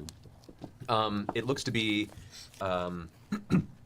This looks to be. It's about a 3-story tall, long tower. It's long on one side and then kind of half the size on the other, and it just kind of juts up like a monolith that comes from these 2 hooks at the top. There's no signs or particular language on its exterior, but there does appear to be a doorway, a big black metal iron doorway that is closed, maybe a foot to the left of them. Does it look like people are coming in and out of that building at all? Or is If you wait a moment, you can find out. Maybe we can post up and see, or just walk on in. I wouldn't recommend walking up on in. Yeah, but we're walking and nothing's changing. Do we want to stay put for a while and see what happens? Well, our surroundings are changing. We're just At this point, the door shifts open with a slam.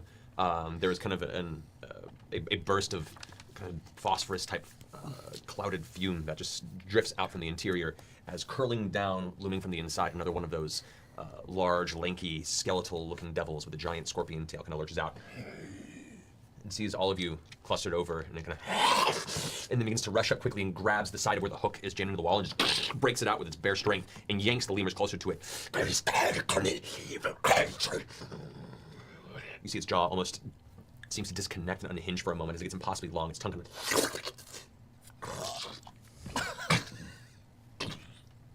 begins to just walk away from you guys down the road, dragging these lemurs behind it from the chains. as soon as he opened the door, I wanted to get a look inside of where he came out of. Perception check.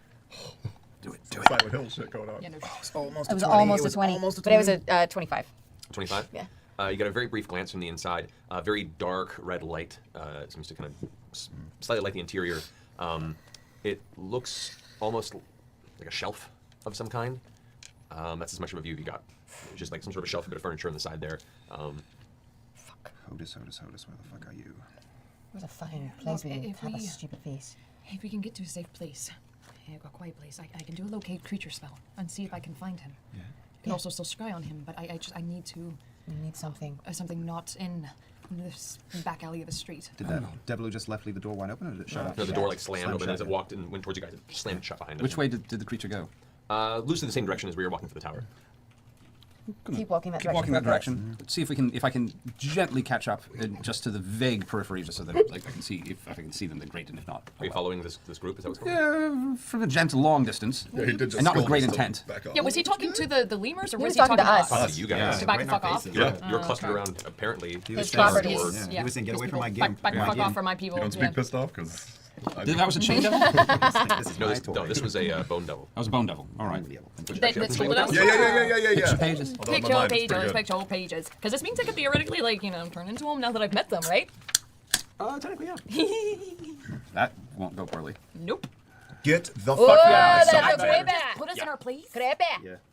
Oh my god. We're Hello, all we're from gonna out of town, you know. I almost. Oh, I, yeah. Oh, don't you know? Oh, don't you know? Yeah, I got my Polaroid with me. Looking for So a sounds friend. good. Yeah. Oh, hello. And we all fall out. And we all die. Okay. Too much Fargo lately. Just so recent. 90 Keep following. episodes previous. As you tail this from a distance, hours ago. go make a stealth check first of all. What? Yeah, Don't curse that. 15. I'm not like, keeping the He's distance. rolling.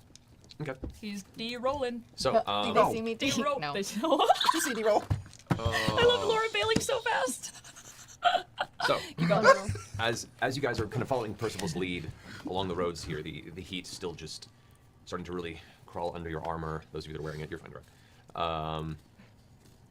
You watch as the lemurs are dragged off into an alley to the right. If they go to an alley, then I'm not going to go down the alley. Okay. I'm going to walk by and maybe look down the alley from across the street, but I'm not. I'm trying to stay on main Kind roads. of large arc around and glance over, and you can see them being just pulled down the alleyway and then to the left around the corner. No, I think we'll. That feels like a trap to me. Yeah. That feels like the sort of thing I would do if I wanted to check someone in an alley. That's I've done that actually. yeah. I knew you had. Do I see any kind of buildings that look like people are coming in and out of it raucously? Some sort of. Not yet, not What if really. we just no. walk for a while and look for keep, that? just keep walking. Just give it 10 minutes and then we'll figure. We'll take a something left at the out. next main thoroughfare. Keep an eye out for in an anybody attempt to watching sort us. of I'm gonna look for round things where like he's that. going. Okay. He's going to keep an eye out for anybody watching us Perception check. while I'm looking for, buildings. 27. Okay. You do hear the occasional screech in the air as you see these winged entities in the distance kind of. As they just kind of dive through and around the top of the city. What do we recognize what they are? Are they wyverns? What are they? No, there are humanoid aspects to their bodies, but they're just beyond the kind of the general red glow of the city to make out a lot of their details. I'm going to try and start focusing on that for the next block. If one gets down close, I want to see if I can see what it Okay. is. Some of them look to be imps, armored imps. These tiny little things that kind of dive through. Some appear to be larger. Some have long tails that draw behind them. They're giant leathery wings, and they just kind of glide through. You get a glance of one that seems to have a human torso and legs that are just kind of hanging at its sides as it kind of swoops through, like a sentinel just watching over the city. And a lot of them seem to be doing arcs to and from the tower. I could as you get fly to watch up. these patterns. I could fly up in the air and see if I can spot a market. Yeah, she could. I could beast shape into something Any of that's natural. That's better. Is it? Well, I mean, I don't like anybody going up. 10 more minutes That's of better travel. than that. Percival, by the way, still not anywhere near closer to the tower. Weird thought. What if we try to walk away from the tower? There is no walking away from the tower. This is stupid. What if I think about being in front of the tower? Would you just think about it? Yeah. That's it. Okay. Okay, so you walk towards the tower thinking about Being there now. Being there, okay. So you guys keep walking for a little bit. You get about 2 blocks before you see the next major road turn to the right, and there you can see this road and this path you've been on, which seemed kind of sparse as far as the denizens of the city of Dis. As soon as this big roadway opens to the right of you, the buildings seem to grow larger and taller and more. They seem to almost twist and collide the higher they get. There's almost a few of them almost seem to be, or they're all built and they're all constructed from metal and iron, but there's almost an organic natural curvature at times that seems warped, causing a few to almost seem to collide and jet into each other at their peak.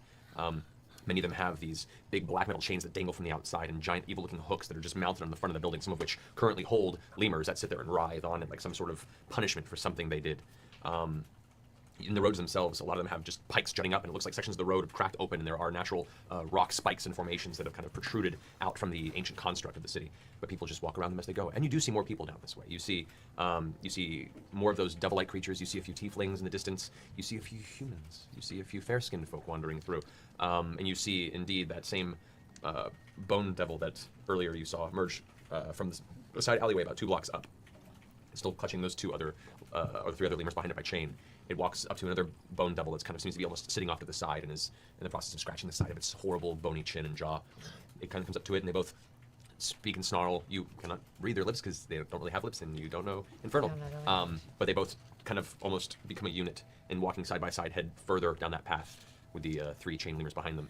And glancing over, you do see, as you've been kind of focusing on the ground and around, you look up, and the tower has shifted position now to the end of that roadway. You're thinking of it. But was that what did it? No, I mean, it's still the same distance it ever has been. It's just in the process of you're losing its sight from your peripheral due to other buildings closing off your vision. As soon as you lose sight of it entirely and reassess where your vision is on the horizon, there the tower is once more. Does it always feel like it's dead ahead of us all the time? No, it's always off to the side, right? In the same It place? changes. It's always. As soon as you become aware of the horizon, or it's oriented wherever that awareness is. It's crazy. Man, dude, do I get it. Oh, this reminds me so much of when I started running Blades in the Dark, which has, a very kind of weird and different magic system. And I would do something like this that is not, explicitly describable within the context of like D&D magic. And my players would get so, not even confused, but they would just spend so much time trying to pick out the specifics of it whenever they didn't know what to do. They were like, okay, this thing is so prominent and is behaving so erratically that if we can figure out what's going on with it in much more concrete terms, then we can figure out the broad thing. And if I had to guess, there is no figuring this out. It is strange, and it is specifically like non-describable in that sort of eldritchy sort of way. But I get it, because I've been in this situation as Matt, where you want to put that sort of thing in because it is cool and it is something that like really helps sell the setting. But then your players get too focused on it, and then you're like, shit, like, okay, I've got to like refocus them on the right shit, but not destroying the vibe of what I'm going for. And it's hard. I feel for him here. I think he's vamping. He seems to have figured out that they didn't pick up what he was putting down. I agree. I think if I didn't feel like I had picked up what he was putting down, I would consider this maybe like, Matt, you don't need to give so much environmental description here. But I do think it's vamping at this point, because I'm thinking through it with him. I'm like, damn, like they are not getting it. How's the second way that I deliver this? And I have a feeling he's kind of on the same wave in this moment. Yeah. It kind of reminds me of the Wide Ape story. I love the Wide Ape story. The Wide Ape is great. Maybe he wanted them to follow the Bone Devil because they reached the same place. Maybe. I mean, maybe following the Bone Devil was an option. I don't know. I'll be interested to see, like, where is the second clue? Because I'm waiting for it. It's like the second clue to the same thing. Let's see what it is. Can I keep an eye? How about I watch any of the people, the humanoids or anything like that are together? Can I see them talking? Does it look like any of them are speaking common if I'm trying to read their lips? They're quite a ways away from you. You're not able to make out that detail. I'll walk in. And even, I mean, you can see how focused his players are on NPCs. They are so focused on communicating with the NPCs. Even after Matt describes a direct, like, form of movement, they want to talk to the Bone Devil. They want to find someone that speaks common. They want to try to communicate with the lemurs. Now they are just desperately looking for someone to talk to, which is so funny, given what we've been talking about with like Vox's quasi-reliance on their NPC compatriots.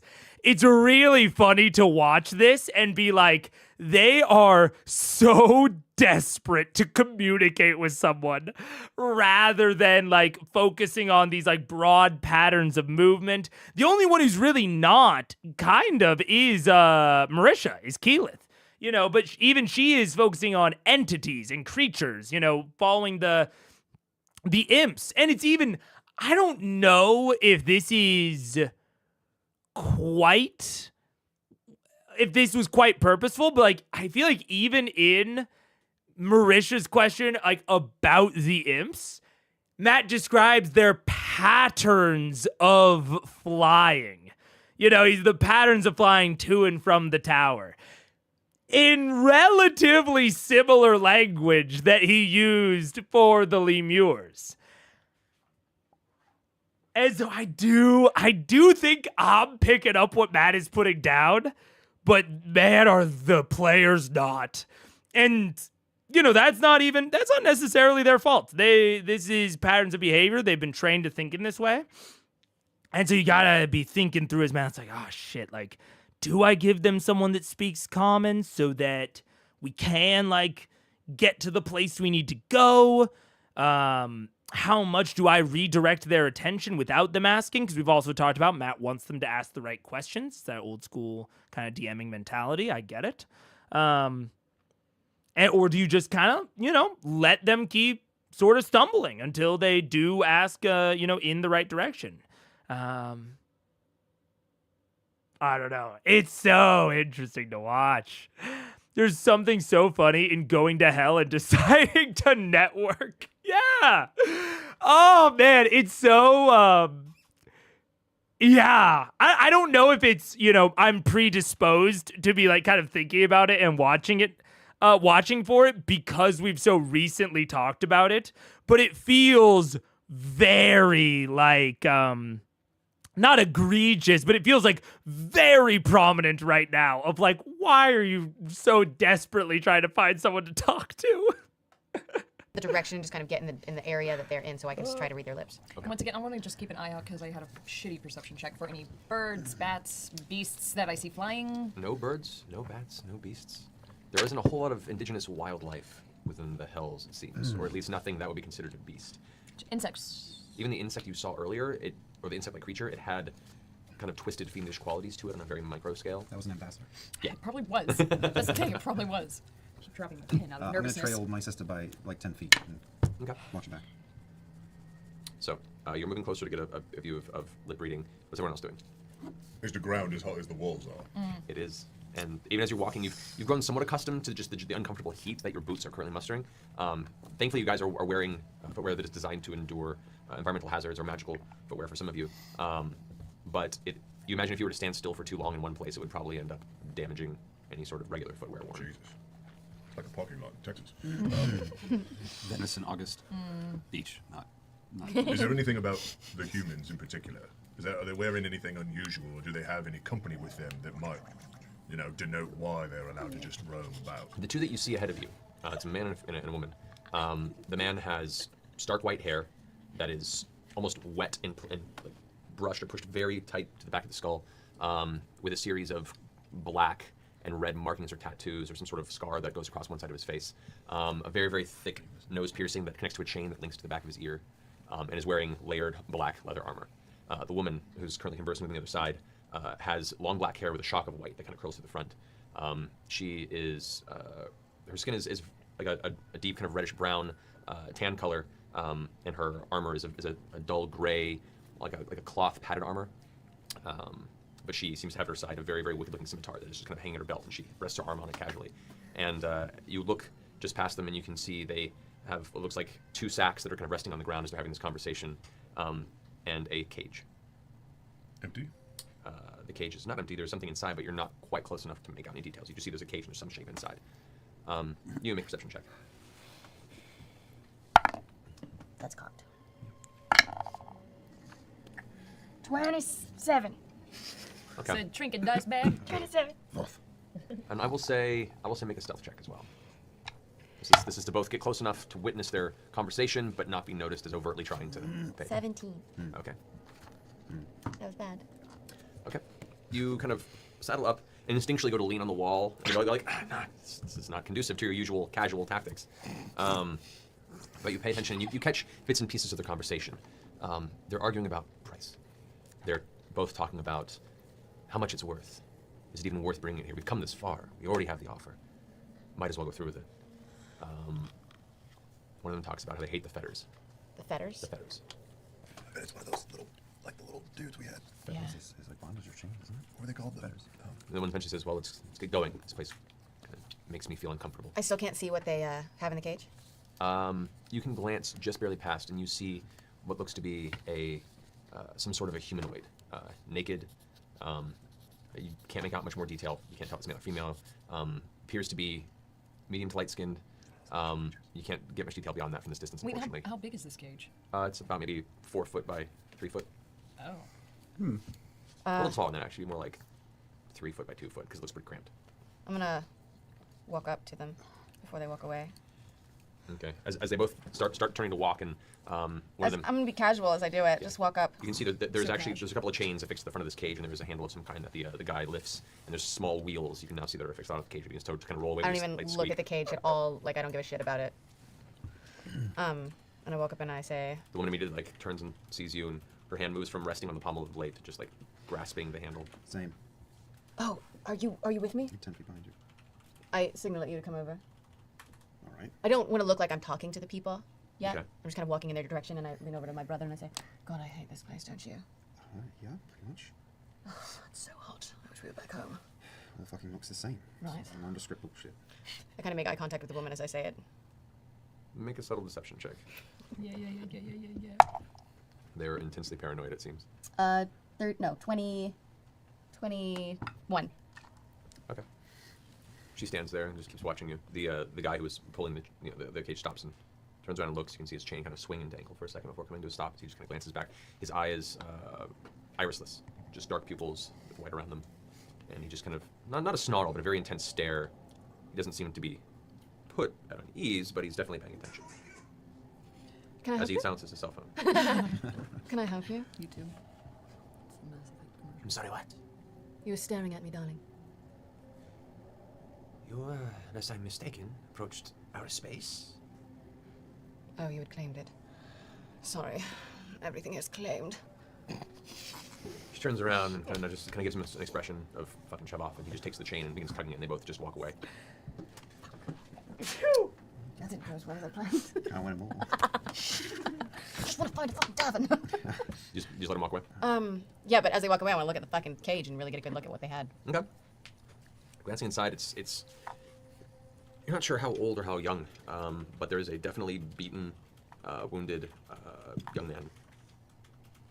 Between the streaks of blood and visible gashes and lash marks, it appears that the skin seems pretty vibrant and clean.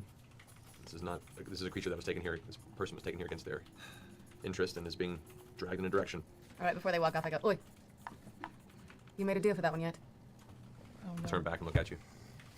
Yeah. Where'd you go? I have something I'd like to sell as well.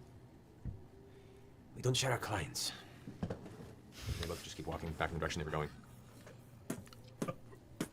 It's not working. I'm trying. You know what? No, I approve. I'm with it on Matt here because she's right. They are trying, but I think this was a good sequence for Matt to put in. I approve. They want this thing so bad, and they have kind of proven that they're gonna keep looking for it until they find it. Thumbs up. Give it to them, but show that it's not going to get them the result that they want. They need to think outside of their normal box. 2 thumbs up from Matt. For Matt here. Oh, it was such a good try. This reminds me of, I think, maybe the very first episode, maybe the second episode, where there was the force field up in front of the manor in Craghammer. That the Thunder Crap Manor, the Thundermore, Thunder shit, whatever. That Orion just couldn't get past no matter what he did. And I was like, you know what? Sometimes you just gotta say no as a DM. And I like, especially this, Thunderbrand, thank you. I like this form of saying no. And it's honestly something I need to work into my DMing more, is because normally the players want something because of another reason. And if you as a DM know, or if either you don't want that route to be able to be taken, either because it's too easy or because it's not interesting, you know, you can just say no down here. But if that route between the two doesn't exist, like there is no version of this that gets them this, then just giving this to them and showing that there is no route here can be incredibly effective at kind of directing them into thinking about other things that they're maybe not as used to. Now that's hard. You know, this is definitely, I think, for Vox, a bit of an uncomfortable area for them, right? They're not used to not just being able to talk to somebody. They love deception. They like playing games with the NPCs. They like role-playing and acting with Matt. So this is, I think, an uncomfortable situation for them to not have anyone to talk to besides themselves, to only interact with Matt as like this environmental narrator. I think they're very not used to it. They're very uncomfortable. And you don't always, you know, want to force them into that sort of thing. But I think it's good for this sort of quest when they're in this crazy alternative environment. It's this sort of side quest separate from any, you know, larger stakes. I love it. I love stretching the players in this way. Yeah. Do you think that Matt is just waiting for the right moment? Or do you think it's like Raphael, waiting until they're void of hope until someone comes to their aid and they take it out of desperation? My impression is that talking to somebody is not the way forward in this case. There is no one they can talk to that will get them where they need to go. And they need to focus on alternative solutions. And they're not. And so to me, this rings as, okay, fine. You want to talk to somebody so bad? Here's someone you can talk to. See how effective it is. Oh, it's not effective? Great. Then try something else. That's what this reads as to me. We will see if that actually ends up happening. Saying no without it feeling like a no is a skill I need to learn. I agree. That is why I am almost hyper-focusing on this, probably more than it deserves, because I am bad at this sort of thing. Where, like, Matt is like, okay, I'll say yes, you can go talk to somebody, but you're going to see that it's not gonna get you what you want. So it is kind of a no at the end of the day. But I agree. It's something that I am not generally great at. And I think this is a great example of that, if that is what's going on here. You know, we'll have to see how they ultimately end up finding it, but that is what it feels like to me currently. Hey, man. Oh, God. What about I want to get off the street. I'm tired of walking. We've been walking all... He's about 20 feet from you. We've been walking all day. He's not even turning around. They're just walking away. Are you whispering that to me? Yes, I am so. Yeah. Okay. He walks away, man. Find other people. I'm currently spitting on the ground. Find watching it other evaporate. people. And it does. It's like,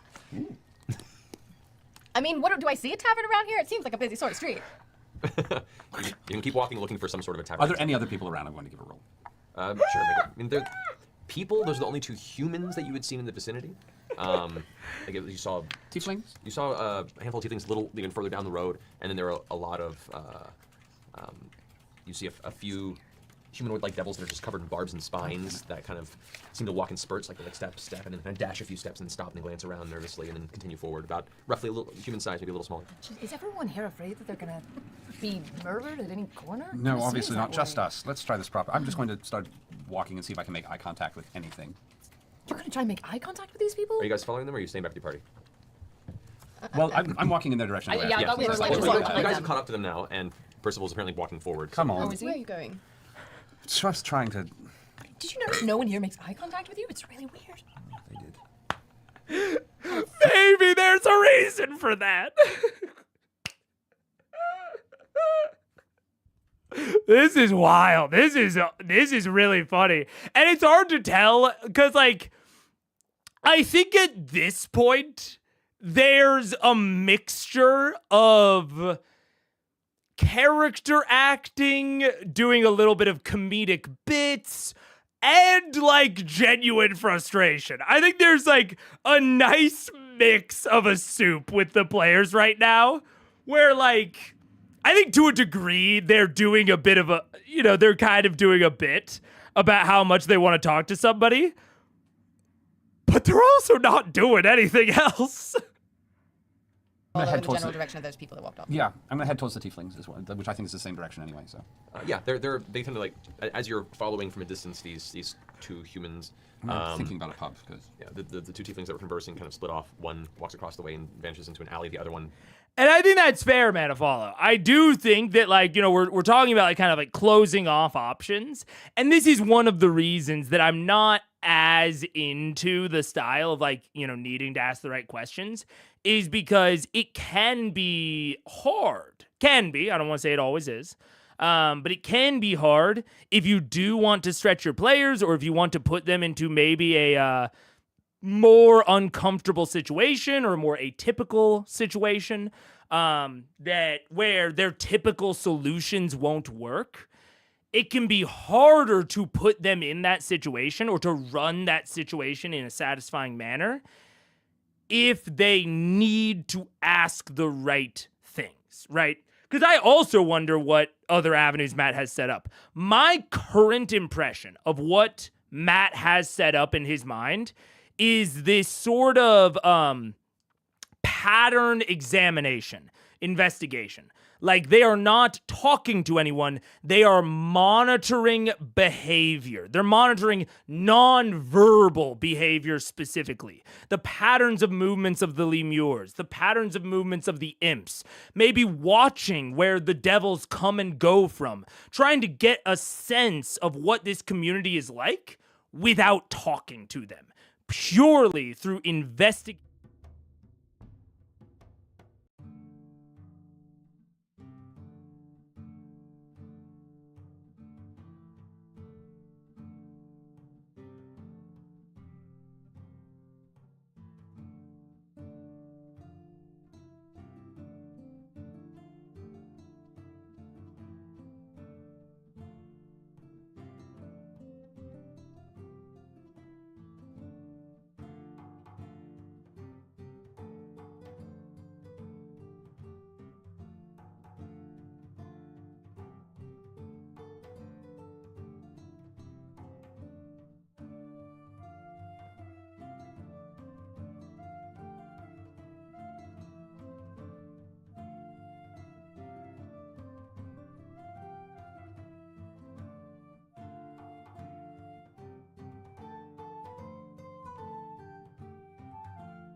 What's up? Hello. All right, we're back. Yeah, to finish my point, I think that what they are supposed to do here is I do think they should be focused on the people. They're just not supposed to talk to them. Like, even someone mentioned, like, oh, maybe they were supposed to follow the Bone Devil. They were supposed to follow the Bone Devil to get to the place. In this case, he's giving them 2 humanoids that they could walk. You know, the humanoids, when they asked them about, like, oh, I'd like to sell something, where should I go? And they're like, we don't fucking divulge our clients.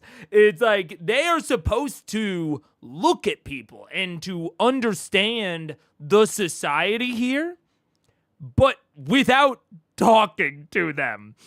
Like, there may need to be a stealth sequence where they follow the Bone Devil or they follow these 2 humanoids to find somewhere interesting, right? They are just trying to be like, do I see somewhere interesting? And Matt's like, no. But he has described the patterns of movements of people many, many times. He has described people coming and going from places. And so I think if I had to guess, or at least my instincts if I were a player in this situation, is, oh, we need to just watch for a little while. Like, I'm just going to chill out in this square or this marketplace, wherever we are, and just watch the movements. See if I can derive any patterns. You know, are there certain types of people that seem to be doing certain types of things repeatedly? Can I start to understand the dynamics of dis just from hanging out and watching for a little while? And then use those patterns to find the more interesting things. I think that's what they're meant to do. But I could be wrong, and we'll see. Kind of joins not the humans, but it seems to be walking in the same direction, if maybe about 20 or so feet ahead of them. As we walk a little bit, I just want to kind of covertly kind of heat up my hands, light them up a little bit, and then touch the wall to see if it burns me as well. A little bit. Just kind of grace my fingers along it. The flames that you create from your hand are magically produced and insulated from your body because you are the source of their magic by the blessing of the Ember Stone that you struck. It does not, unfortunately, protect you from the searing heat of the building. As you reach out, immediately you take 4 points of fire damage. Even though my mantle of the Tempest, I ignore extreme heat. You ignore extreme heat from, like, a general air, like being on a desert. Okay, This good is, to know. it doesn't prevent you from That's what I was touching a curious fire and burning your hands. That's what I was curious about. So 4 damage. Fucking A. Stove. Oh, Yeah. It's good. It's good. Feels good. Stove Feels cat. good. Stove cat. Stove cat.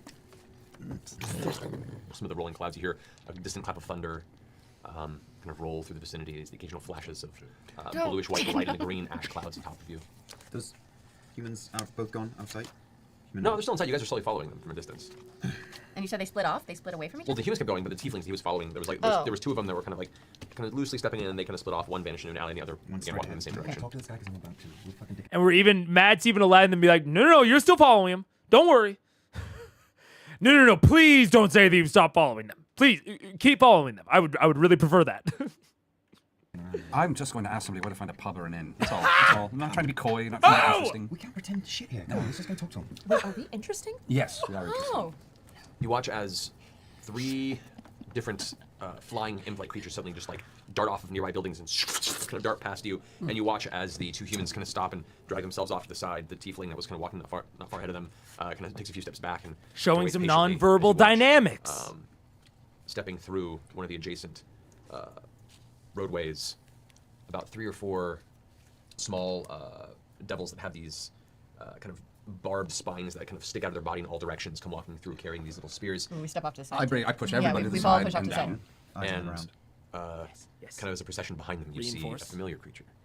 You see a massive, rippling, red, muscled pit fiend come stepping through. Oh no. Oh no. Not the one, not that one. Not the same one? I don't know. He said a familiar creature. I mean, the creature is familiar. You're not, That doesn't mean Okay, it's okay. like not the sure. pit fiend. but you see Please don't. it can just begin lurching through the street, strolling like it's walking with purpose to whatever business destination it has. But it has an entourage around it of lesser demons that are all kind of clearing the street as it walks. And you can see the respect that a creature of this strength has, even within the center of this sphere of hell. And behind it, you see a very, very large orb about 10 feet in diameter. It's like glistening golden glass, and on the inside it seems to have what look to be almost 100 different screaming faces pressed against it from the inside that are just kind of merging and swirling. And as it's being pulled by these lesser demons behind it, the pit fiend just walking like it's the middle of its workday. No sudden Crosses the movements. path. The demons and the cart continue past out of view, and eventually the various entities walking the street before pick up their pace and continue on like nothing happened. I kind of like it here. I kind of subtly, as he goes by, studies and examines what he looks like, the pit fiend. Okay. Let's go have a chat. It's very, very similar in size and shape, design, and musculature as the one that you battled in the City of Brass. There are a couple of pretty quick to pick out marks and changes in like the bony crescent horns on its head, and the coloration on its wings go to like a dark, deep purple as opposed to the bright, vibrant red that the last one was. So it is a different entity than the one you battled. You continue walking, and you're starting to notice as you follow these people forward, the further you walk in this path, and they're already the sides of the alleys and the street corners and such were pretty littered with broken refuse that were pushed into the corners, but the further you step into this, the more and more destitute and filthy the city seems to become. You begin. Wait, actually, I want to confirm. They didn't say that they were going to continue following, right? I just want to make sure. It's just they're talking about I studies go by study examining what he looks like, the pit fiend, right? That's the last action that they said they were taking. There are a couple, the bony horns on its head. It's not the one you battled. You walk this path, the sides of the alley, streets, the course. Yeah, okay. So Maddie's just saying you continue to follow them without any of them saying that. Getting them in what they need to do. He is forcing them into the social dynamics of the city without them talking to anything by giving a very clear social dynamic that they need to follow. When the pit fiend comes around, everyone clears the way. They immediately do the same thing because they are a little bit paranoid. They're a little bit worried. So this is a great way to force them into acknowledging the social dynamic without talking to anyone. Now they are starting to think, okay, everyone just comes back business as usual. These sorts of dynamics just happen without anyone talking about them. Hey, maybe you don't need to talk to anyone about them. Maybe you could just watch for a little bit, or you could just follow someone and you'll see some shit. I'm fully on board with Matt here. I think there was a little bit of stumbling as they didn't pick up on it quite as quickly as he maybe anticipated. Super relatable. I feel that. And I think he's picking it up and kind of directing them really, really well here, as they were so focused on talking to someone. He is really directing them in a nice way. The sides of the alleys and the street corners and such were pretty littered with broken refuse that were pushed into the corners, but the further you step into this, the more and more destitute and filthy the city seems to become. You begin to see more and more lesser demons just kind of sitting off to the side, just lazily looking around for some sort of impulse to kick in and grab something that's dangling from the bottom of whatever food chain exists here. You see more lemurs that are in the process of being grabbed and fought over, that have kind of just dwindled over time, like their fleshy, tortured soul mass has been just abused and slowly disintegrated and has been kind of left to be fought over by whatever exists in this area. The buildings themselves begin becoming less these large monolithic towers of black iron and more resembling sagging stone-like swamp structures that have like a blackish purple moss that seems to seep from the side. The air almost becomes more humid with the heat as you pass through. The streets are becoming far more dense. You are seeing more humanoids of different races. You're seeing more of the lesser devils kind of coalescing in these center spaces. And you do see what appears to be some semblance of what you would call a devilish tavern. There is no music, there is no lively chatter, but you do see what looks to be chairs. You look to see what seems to be a common area where some entities are sitting and partaking in food of some kind. As we move through the streets, I just kind of want to trail behind Vax and take a look at if anyone's reacting to him unusually or taking notice of him. Okay. Make a perception check. Don't fuck me, Joe. Okay, yeah, 24. It is interesting, though. They get their tavern, and now he's put them in the right mindset to where they're not even immediately going for the tavern.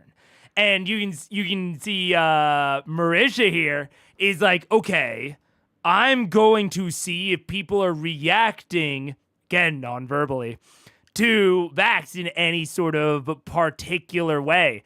And I don't want to read into it too much. I don't want to speculate too much on fucking tone. But I seem to hear some thought in Matt when he says, okay. Like, he's like, okay, I can use that. You're interacting in the general space that I want you guys to be interacting with. Okay. Look right here. Unusually, we're taking notice of him. Okay. Okay. Make a perception check. That's not what I had intended, but okay. I can work with that. Don't fuck me, Joe. Okay, yeah, 24. Okay. Okay. It's all right. It's all right.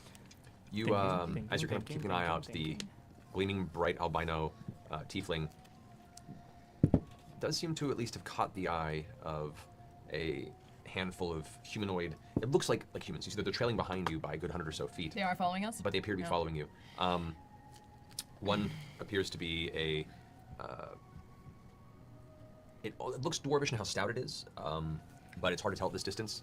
And the humanoid creature to the right of it is human-sized, but it is wrapped in a wreath of dark chains that seem to cover most of the features of the face and the torso. You can see bits of skin and muscle peeking through, but it's just an entire robe of very tightly wound chains just amassed around its torso and legs and arms. Ooh, this is like Hellraiser. I was having Totally. Healthy, perfectly normal. Does he seem to be following slightly behind in step of the dwarvish maybe creature? They're kind of staying in step with each other, but Oh, it's a buddy movie. Yeah, buddy cop. but they're both Box in the very directly affixed and have been for a little while on the. And now they're getting into it. They're starting to be like, okay, what are the dynamics between these two? Is one following slightly behind?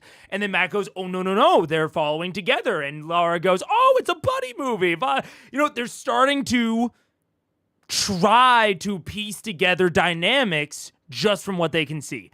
They're more in the mindset now. Matt's given them immediate feedback. Like, even just think about the level of detail of feedback here compared to when Liam asked about like what the storefronts look like. All Matt said about the storefronts was, no, they're like, they're distinct, but none of them look welcoming. But this one, we're getting details about a dwarf, the chain devil, We're in the mindset. We're going down the right path here. White tiefling that is just walking. How far off is this tavern from us? I mean, you notice it at this point as you're kind of walking naturally forward. It's about 30 feet off. I kind of come Well. over the comms and I say, 30 feet off. hey, Vaxie Poo, I think we're being followed. I kind of feel like they can smell you. Me specifically? Well, you I are don't know. quite lovely, brother. Into the tavern? Into It's the up ahead. tavern. Keep an eye out. Approaching. It's like a kind of stout, maybe dwarvish man and the humanoid creature covered in chains. I glance Maybe- back and see them. Thank you for the heads up. I'm gonna go in. Yeah. I stand outside the tavern with Grog and wait for everybody to get inside. I go Stepping inside. stepping inside the tavern. I slip inside as well. Okay, as you guys and Tyrion kind of follows suit. And, Yep. Dodie, do whatever he does. He points to Grog. Dodie kind of sits up next to you. What a setup.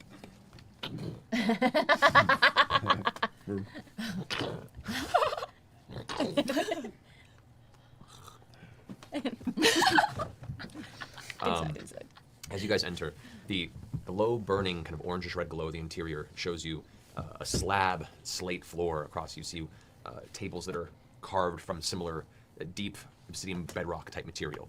The edges of them almost hook upward, and you can, within the inside, you can see a handful of these similar spine devils that you've seen as part of that procession earlier with the pit fiend are sitting and ravenously feasting on some nondescript purplish red meat. You can see the tables actually almost like troughs.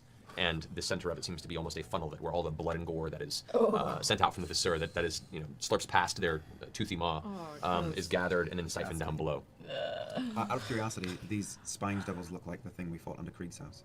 Was that Krieg's house? Yes. It was, Oh, yeah. with the succubus. I just woke up. I'm just going to ask for rooms. I can show pictures of all these Just go creatures. up. It's great. Yeah. I'm going to stay downstairs to see if they try and come in. Yeah. Is there a bar here? We're still outside. There's the I thought you were in. I love a those good are spine currently devil. feasting at the one table there. Oh my Is god. there the hellish equivalent of a bar here?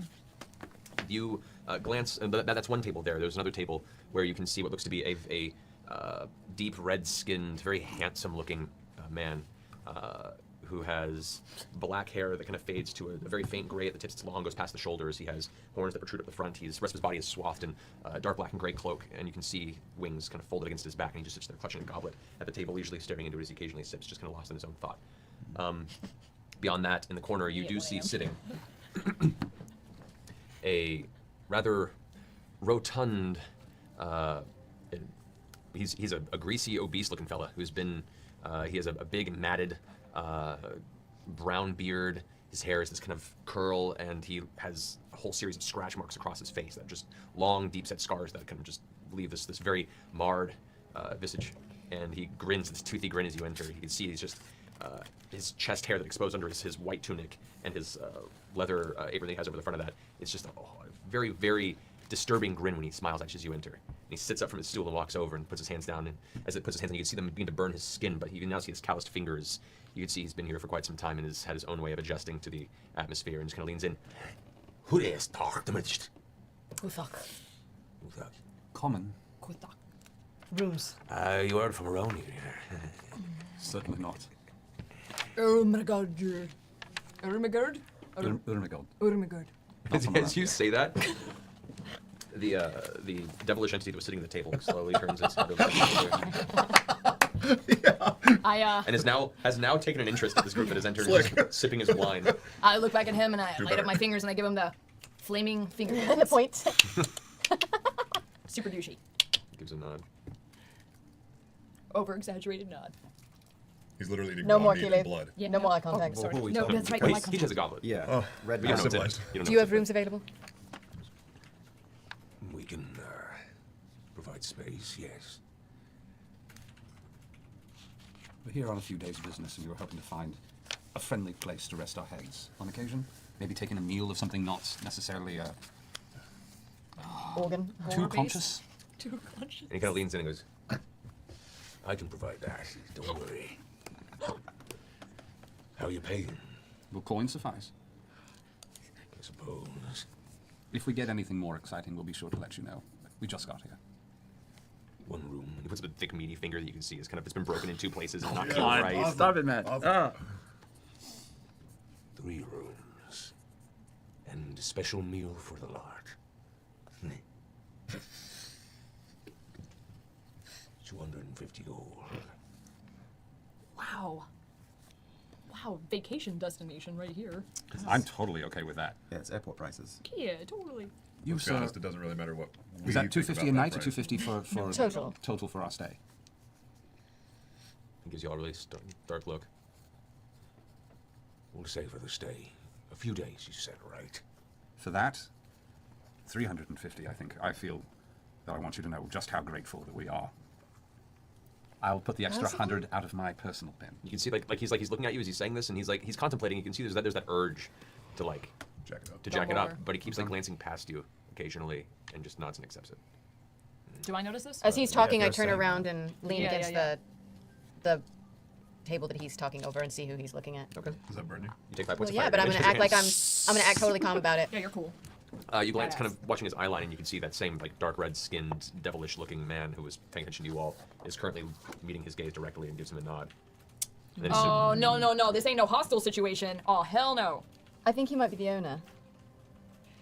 That makes but still, no. No. We're not going to go in here to be sold in the middle of the night. Well, it could be We're fun. good. We're good. Are we cool? I think we're cool.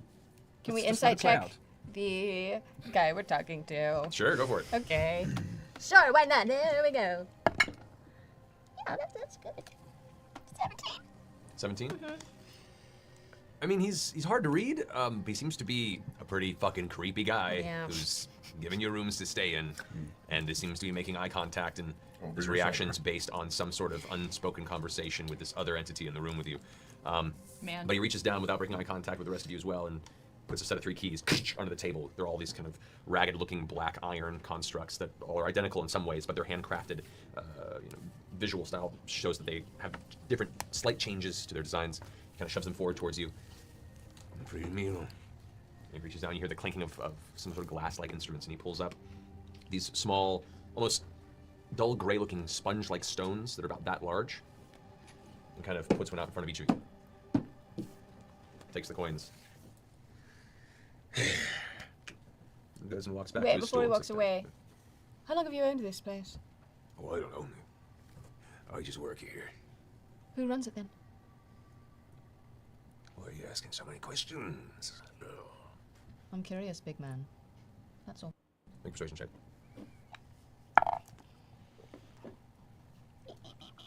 18. She said with confidence. It's on a need to know basis, sweetheart. Enjoy your meal. He goes and like kind of sweatily waddles over to his chair in the corner and sits down. Is this rock tartar? Oh my god, we used to serve this all the time in the Arashari. It was a delicacy in the Earthashari. As you lift Yeah. it and bring it towards you, it seems to have this like very, very faint energy around it. Oh, I don't know if this is rock Let's get up to the crudité. rooms. Yeah. I want Terry to identify it once we get up to the rooms. I kind of do like a. Don't do Don't, that. just No. don't. Don't Not do yet, that. Keyleth. Keyleth, as you tap it, bring it towards your mouth, you guys watch as it kind of glows with a faint, pale yellow-green color, and Keyleth, you hear this faint, soft kind of wailing sound as this slight drift of soul energy drifts off of the stone and is inhaled by Keyleth. Oh! Don't play with the food, Keyleth. Keyleth, you feel a sudden rush, an unexpected rush of energy. Your vision clarifies. Give it to Keyleth. She'll try anything. You ate a soul, Keyleth? That had a name. That had a life. That had a mortgage. Oh my god. Made some A bad sudden rush of- decisions, wait, hold and on, now you're eating hold it. on, hold on. I gotta hear it, I Like gotta Rush hear of it. energy. You just Sudden rush of energy. It's so Keyleth. Yeah. Oh shit. proud of you. You feel very awake. Your senses clarify, and like a boundless surge of energy in your body, like you could do anything. Are we resting right now? Let's go right now. Let's go up to the room. You okay with This it? is like the best rock tartar I think I've ever Oh my God, experienced. how long is Terry, I by think the this way, was like a. No, Terry. Oh, no, it's just like sucking hard on the stone. Feel the transition, and you watch like the hairs in the back of his neck kind of go, stand, and he goes, "Good sir, how much are each of these?" Yeah, yeah. I'm quietly thinking about Scanlan, watching this happen. The guy kind of sits forward, goes, For you, 30 gold apiece. Tyrion. Terry goes, "I'll take 20." By the lot, Tyrion. By the lot. Good man. And I like beast man, like shake him. Yeah. Are you okay? I'm great. You I seem feel a great. little- Let's go upstairs. Let's go Do I- upstairs. We've got one left. You're Yeah, let's fine. take it Let's upstairs. go upstairs. We've got one for each of us. You said 3 of them. 3 rooms. So Sam worked on 600 gold, I think so. and wherever you are, Sam marked down 20 soul stone slivers. They're, Welcome to Hollywood. they're soulstone slivers? Yes. That's what they're fucking called? That's a. Man, you need to put a disclaimer on those. Let's get to the rooms, Yeah. shall we? Yeah. This is everything I wanted. Yeah, let's go to the rooms. All right. You guys make your way up to the chambers, and to your surprise, the interior of these rooms are fairly well furnished. While the entrance chamber would seem to be pretty brutal, the chambers that you were given, they aren't next to each other. They're a little scattered as far as the rooms. There's only maybe 10 or so rooms in the whole establishment, but each room has a very well-crafted bed. There appear to be some well-made chairs of a similar stone material downstairs set up there, all having this weird, jagged stylings to their construct. The chamber is still hot as fuck, and it is an uncomfortable interior, but the bed itself does not appear to be bursting into flames. The material here is seemingly resistant to the heat in which it's in the proximity. No, it's just a bed in I there. open up the bag of Just holding and just Yeah. like put my face next to it. Don't fall in. No, I just want to breathe in the cold. Opening up the freezer. Yeah. Don't lick it either. Terry. Should we all go to one room then? Yeah. And I want to like look all around the room and see if anybody's like watching, if there's any kind of like holes in the walls. Is there Investigation any, check. any kind of bugs or any or Investigation check. bugs or bugs? Bugs or bugs? Bugs or bugs? I cast blacklight. Bugs and bugs and bugs and bugs. I cast blacklight. Oh. Shit. Oh no. 13? I have an 18. Kind of like Cool. So daylight. you guys take a good 10 minutes or so. As you're looking over the room, everyone's alter selves except for Keyleth's fate. Yeah, we were close there. We were very You guys close. are very close. But you glance around the room and it seems safe. You don't see any sort of signs of any spying. Terry, you look like yourself again. Oh, I'm about to feel a lot more like myself here in a second. And he starts Yeah. rummaging Not yet. through the... Nope. Not yet. Just hold on one second. Maybe Pace I cast yourself. identify on those just before you eat another Oh, one. yeah. Terry. Right. Terry. There are beds. And Keyleth goes and jumps up on a bed and just starts Terry kind of goes jumping like- on him a little. Kind of leans into you and goes like, is she hitting on me? As Keyleth jumps in the bed in the It's background. hard to tell sometimes. Just go with it. Don't make any sudden movements and let it get it out of the system. Right, right. Mattresses are springy here. What's Wow. the D&D equivalent of a glow stick? Be a sunrod. That's actually true. That is actually true. I'm going to gently pop her in the ankle to see if I can get her to just fall into the bed and stop hopping. Percy just knocks you onto your ass. Okay, Keyleth. The, Okay. by the way, the the kind of buzz, if you will, the rush slowly begins to fade over the next minute or so. Tyrion finishes his identification and goes, huh. Apparently these are receptacles to contain a fragment of refined soul. What? Yeah, these were once living people. I'm gonna be sick. I start giving Keel. You just ate a person. You just ate people. I know.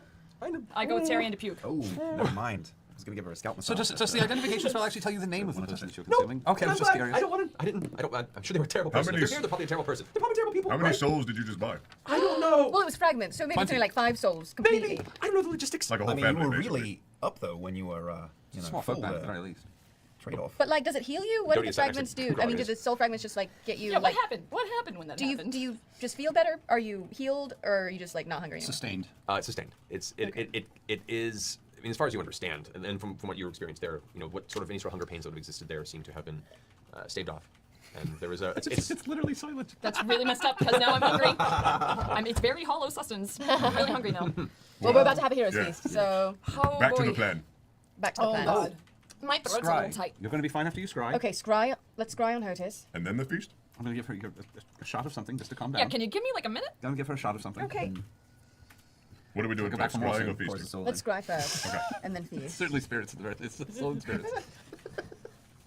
I shouldn't be finding this as funny as I am. Oh, it's very Keela paces back and forth for about 5 minutes and then goes, Nope, I think that's fair, man Apollo. I think their momentum really did die once they got in the tavern. And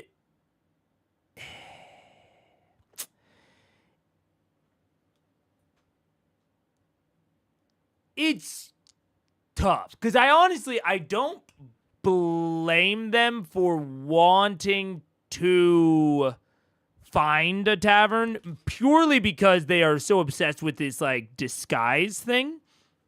And this gets into time being sort of hard to track in D&D. Like, I don't think they had an ultimately good or precise idea of when their alter self would wear off. So I think they really wanted to find not necessarily a safe space, but a private space that they could go and renew their alter self. Honestly, now that I'm thinking about it, I think that was one of the main things on their mind kind of this whole time. Which, I think the somewhat purposeful ambiguity within how they track time at the table, that's a fair thing for them to want, and debatably a fair thing for Matt to make a little bit hard to find. I don't find that challenge personally that compelling. And I do think that it is not that engaging of a challenge to like find that. But I can see how they do like that. They like that sort of ambiguity and risk and like needing to find a safe space. I think that the establishment of this safe space is a little bit of a depressing effect of like the tone of everything else that's going on. But that's a broader debate about like the tone of the challenge and like how you want to establish the hells and dis in general. So I don't know. I mean, maybe the souls are where they are supposed to be. Yeah, but they're like using them for energy. It's not about like one of the tenets of the Raven Queen isn't like sending a soul where it's not supposed to be. One of the tenets of the Raven Queen is specifically around using them as energy or using them as fuel, which is precisely what just happened. So, I don't know. I don't know. I like these scenes. That's fair. I just don't. I I don't blame you or them for finding like this little respite fun, but I think that it does have a broadly depressing effect on the rest of the sequence. Like, I think that they were really just getting into the mode where they could actually make progress. And this is going to specifically inhibit them from kind of continuing on that mode to an extent. So, like, I don't blame anyone that likes the bar scenes or likes the comedy in this scene with, like, them being able to have this private space. And that's what I mean when I say, like, I think it depends on the tone you want to strike. This quest in general does not strike me as this sort of quest, but maybe it is. And I could see it very reasonably being that. Of like this sort of long-term exploration that they sort of need to settle into to an extent. And in order to like enact this like long-term investigation. If I'm running that sort of thing, I probably would have made a tavern easier to find. So like the tavern not being easier to find, I think is mostly revolving around the timing of Alter Self. Because you heard even Matt say, like, oh yeah, it was really close to wearing off. And it's like right when they got into the room, boom, Alter Self goes down. So that's what I'm saying is like, I either would have had them find the tavern quicker and like establish this safe spot quicker, or not have a tavern at all. This sort of delayed finding of the tavern, I think, is mostly to do with them trying to find it before Alter Self wears off, and like that challenge being the core of that. I don't find that compelling, but I can see that they might. So it's not so much to do with like the scene specifically and more the timing of how everything's happening. They're on a mission. It sort of felt like they forgot their mission when they got to the bar, but they're scrying now, so it's not as bad. Yeah, I can see that. Only on the material plane where she has reach. What, in terms of the Raven Queen? I mean, he's a paladin. It's not, I don't think paladins can ignore their oaths just because they're on a different plane. He took an oath. It's not, at least for me, if a paladin breaks his, it's not like Vegas, right? It's not like a paladin can go to Vegas and, what happens in Vegas stays in Vegas. It's not like they can break their oath just because they went somewhere else.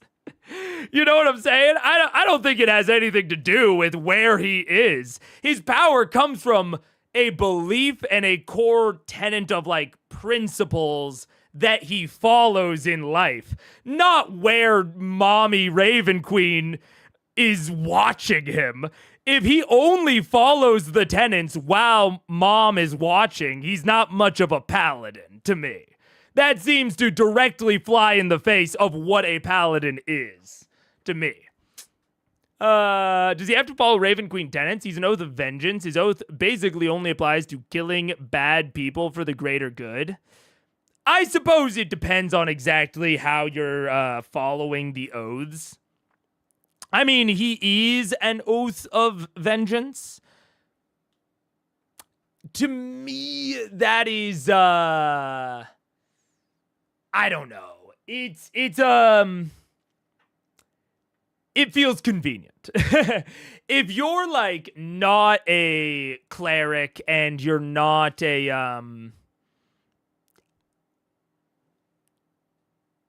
yeah, I don't know. It feels a little bit like a little bit of a cheat. It's like, okay, if you're only an oath of vengeance, then what does the Raven Queen matter to you at all? Right? Like, if your powers are not related to the Raven Queen in any way, then why do we care about her in the first place? But clearly, they are very connected. You know what I'm saying? So I believe that if I asked Matt or Liam right now, they would say that broadly, Vax needs to follow the tenets of the Raven Queens as part of his oath. because he didn't like swear vengeance on people. He swore to follow the Raven Queen and enact her will upon the multiverse. That was his in fiction oath. He's an oath of vengeance because it's the subclass that worked the best, right? There's only a certain amount of subclasses to choose from, and so you gotta pick the one that fits the best. I don't feel like it's, I feel like it sort of misses the point to be like, oh, well, those are the only oaths he really needs to follow. You know what I'm saying?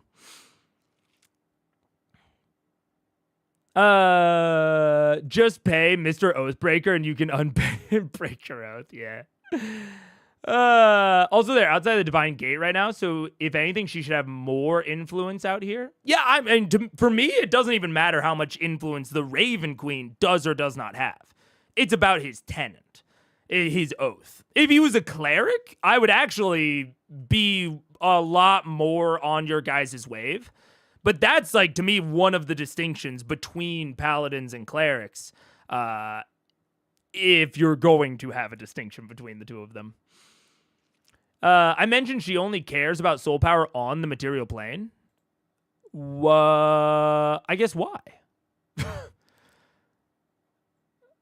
Would she? I don't know.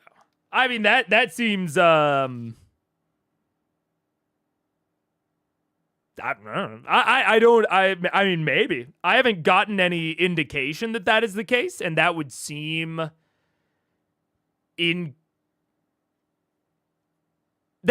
like a loophole to me for no ostensible reason. Like, I don't know why she would suddenly stop caring about it afterward. To my understanding, paladins get their powers from their oaths, not from their gods. Yeah, paladins don't even have gods. That's my general point. But I'm saying you're bringing up that he's an oath of vengeance paladin. He's not really. Like, within the context of the fiction, Vax is not an oath of vengeance paladin. He's a paladin of the Raven Queen. He's the champion of the Raven Queen. So, like, I understand that in terms of mechanical subclass, he chose the Oath of Vengeance because it matched up the best. But in terms of the actual oath that he swore within the fiction, he didn't swear the Oath of Vengeance. He swore to uphold the oath. His oath that he swore was to uphold the tenets and the goals of the Raven Queen. I think Crown Paladin would have made more sense. Yeah, I think if Crown Paladin had been out, I think he likely would have chosen Crown Paladin. Yeah. Yeah. Paladins are strange because they technically never have to be tied to a god, only to an oath. Yeah. I mean, I personally, I do find it confusing for when people tie paladins to gods. I get why. They have the divine smite ability. And like they have a history of like godly interaction, but I do think it muddies the water a lot. And I like the version of paladin that are much more sort of into their oaths. I think that the oaths are the thing that makes paladin interesting. My version of paladin that I would prefer is for paladins to craft their own oaths. Like fucking don't kill me on this. I know that I always say every class should be more like warlock, but specifically for paladin, I think that paladins should craft their own oaths and that they should come up with their own tenets. I think that paladins should, like paladin players and characters, should write their own tenets, and each tenet should just fall into a general category that gives some mechanical effect from said category. Because I do think that the current implementation of Paladin creates the exact confusion, or not even confusion, but maybe disagreement of interpretation that we're having right now in chat. I think this is mostly down to how Paladin is implemented in D&D frankly not being really coherent with their fiction. Because they changed Paladin a lot over the editions. Like, Paladin used to be a prestige class in, like, first edition. It wasn't even a base class like it is now. So, I agree that, like, from a mechanical, like, looking at his stat sheet interpretation, yeah, he probably doesn't need to care about this. But I think that him not caring about this is in conflict with the rest of the established fiction. And I think that that is truly a weakness of the system, not of, not necessarily of, like, Liam or Matt's handling of it. Yeah. Oath of Throwing It Back. Look. Oath of the Ancients isn't too far away from Oath of Throwing It Back. Kindle your own flame, baby. Be the joy you want to see in the world. Oath of the Ancients is close enough to throwing it back. How are paladins and clerics different? Why couldn't a cleric divine smite if they get their powers from the same god? They basically can. Like, I'm with you, man. Follow. I think it's a poor distinction, personally. For most of D&D history, paladins were tied to gods, and that carried to Pathfinder, which is why paladins in Matt's world seem to always be connected to gods. Yeah, I mean, this is a historical thing. We know Matt has a lot of experience in, I believe, 3.5. So, like, I don't blame them for interpreting all of this in these ways. But I do think it is, as I've kind of said, in conflict with how 5e is sort of designed. Yeah. Okay, I'm good. Let's settle. I'm great. Okay. Grog, do you want to keep leaning against the door, maybe? I feel really uncomfortable here. Are there windows in the room at all? Nope. Okay. Can I touch the door with my pointy finger real quick? Yes, you do. Easy, buddy. It is. Hey, Maybe Doty can lean against the door. Terrytown, can Stand you in have front of the... Dotes? Which, by the way, as Krog does that, Doty goes How's he doing? into the door, and Terry's like, Doty, you can stop doing that. But do lean against the door. Does he take fire damage? Doesn't appear to be affecting him. Okay, good. Effective. So over the next minute or so, you see parts of the back of his armor begin to glow. A dull red to kind of match the coloration of the edges of the buildings. Oh, shit. Doty's That's serious. kind of cool. Pretty cool. Don't touch Doty. Don't touch Doty. But a very nice It's my favorite way. board game. Don't touch Doty! Waiting for it. Seems like a Catholic school game. All right, so what are you doing? Oh my god. Oh no. Oh my god. We're gonna scry on Hodis. We're gonna scry on Hodis. I'm gonna scry using my 5th level spell, not the scrying eye, because I'm gonna use my spell ability, and it's gonna be awesome. And I'm not gonna be hiding from a soul that I accidentally consumed. Now you're gonna be bottoming out. Okay, hold on just a second. Man, Just let's another soul. let's Man, add you to gotta- Keyleth's guilt a little bit more. It's okay, it was already dead, Keyleth. Or maybe it was like the soul gems. Yep, that thing was still alive. Don't Oh. say. Don't anything help. like I'm that sorry, right now. I'm I'm kidding. sure Okay. it was somebody who murdered children. Yeah, it was probably a really bad major person. You know, not. And now they're something inside else of I you. want right now. What level is the what level spell is this, right? 5th. Fifth. As soon as you cast the spell and center your vision on the idea of Hotis, the spell immediately fizzles and dissipates. Son of a. And you, God, you begin to remember through your research of the Rakshasa, up to a certain level of They- spells, magic 6 doesn't work level on them spells that are anymore. immune to it. Oh, damn it! Oh, the 9 or 2nd layer of hell. All right. So I'm cast it gonna at a try high. again. I'm gonna try again. At what I am level? going to. We're in for the 6 or night, 7. yeah. We're in I for the think night. can be. That's the plan. That's the intention. We're And gonna eat a all hero's topped feast. off at the moment, so whatever you do, we'll make up. the Do we change. know if the 9 hells have day and night the same way? I'm not that- topped off, I need 4 hit points. I touch Grom's shoulder and I give him 4 hit points. Just like that. Thank you. Ticklish. Yeah, a little bit. Does this place have Alright. day and night the Lay same on way? hands. Yeah, it's black feathers. We'll be eating a hero's feast, correct? Yeah, but are we gonna scry first? Yeah. yeah, Just yeah, trying to. yeah, Yeah. I'm gonna do an 8th level scry. 8th level Shit. scrying. Shit. Okay. Boom. Show me what you Eat it, hold it! got. Hold this. Eat that scry! Hold it. Hold this. Oh god, he is. This time, you grate your teeth. The space is already prepared for the first ritual you I give it like a good 10 minutes. Let him kind of get distracted and forget that he maybe just got scryed on. You close your eyes, and this time remembering both the original conflicts with him in the Quad Roads. The battle, which you recall, was at the base of a statue of Dispater, the archdevil of this sphere of hell. Oh, Way back then. Oh no. You remember him falling off the top of the balcony with Vax. And then being stabbed. And using these memories, you focus on the essence of Hodis. Your vision suddenly pulls out of the top of this chamber that you're in to a brief glance, just a flash over the horizon of the city. And there you see the ominous dark tower for about a moment. Then there's a flash as your vision is pulled further in to this cityscape of darkened, withering alleys, and the whole atmosphere as the core of this space that you guys are heading towards seems to be disheveled, ruined, destitute, and filthy. Your vision is dragged in that direction to ground level, then below, and is brought suddenly thrust into chambers, dark, bars, iron doors, a prison beneath the streets of the city. There's another flash. You see devils, dozens of them, walking guards, some larger than others. You see a flash of large red leathery wings. You see something horned and dark, grinning beyond a metal door, and then beyond that door, there's another flash. And on the inside, you see tendrils of red flesh extending from the ceilings and the walls, all merging to a center, small core. There you see this fleshy egg-like structure, about this large, that is suspended by these strands of muscly sinew.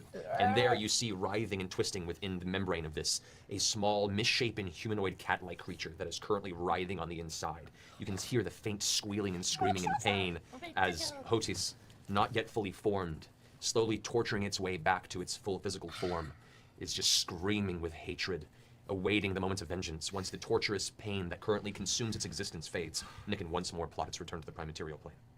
But it was like in a prison underground, under the tower. In a Fabergé. We're underneath this portion of the city, or a little ways in. Suspended by octopi. And then Holy fuck. This is gonna go great. Holy Anything, shit. anything else? Anything else? Anything else? You see anything that's else? all you see That's all around I it. got? You just saw flashes kind of leading into this. Like you have no idea exactly where it is. All you saw were flashes of a prison under the city, and POTUS still kind of incubating in this chamber. Possible. Gulp. We're gonna get arrested. Or we gotta. Or become police officers. Yeah, police academy. That's the next We got episode. killers. We'll get arrested, no problem. Yeah, that's Yeah. true. Just tell me to go do something in public. That's all you need. All right. So I'm remembering. It seems like Hotis might serve, the devil of this realm, the leader, the president, as you have said a few times, Grog. Despader. Despader. Seems like he serves him and is in a prison. What's fun? I feel like a lot of the things we were looking for this whole time are just all underground. It's like an underground city. Man, this is terrifying. What if that means it's just as hot underground? Well, Hotter. the good news is, once we I mean, they killed Hotis during the Chroma Conclave arc, pre-Vorugal, post-Umbrasil. I think in terms of in-game time, it's been less than a month, actually.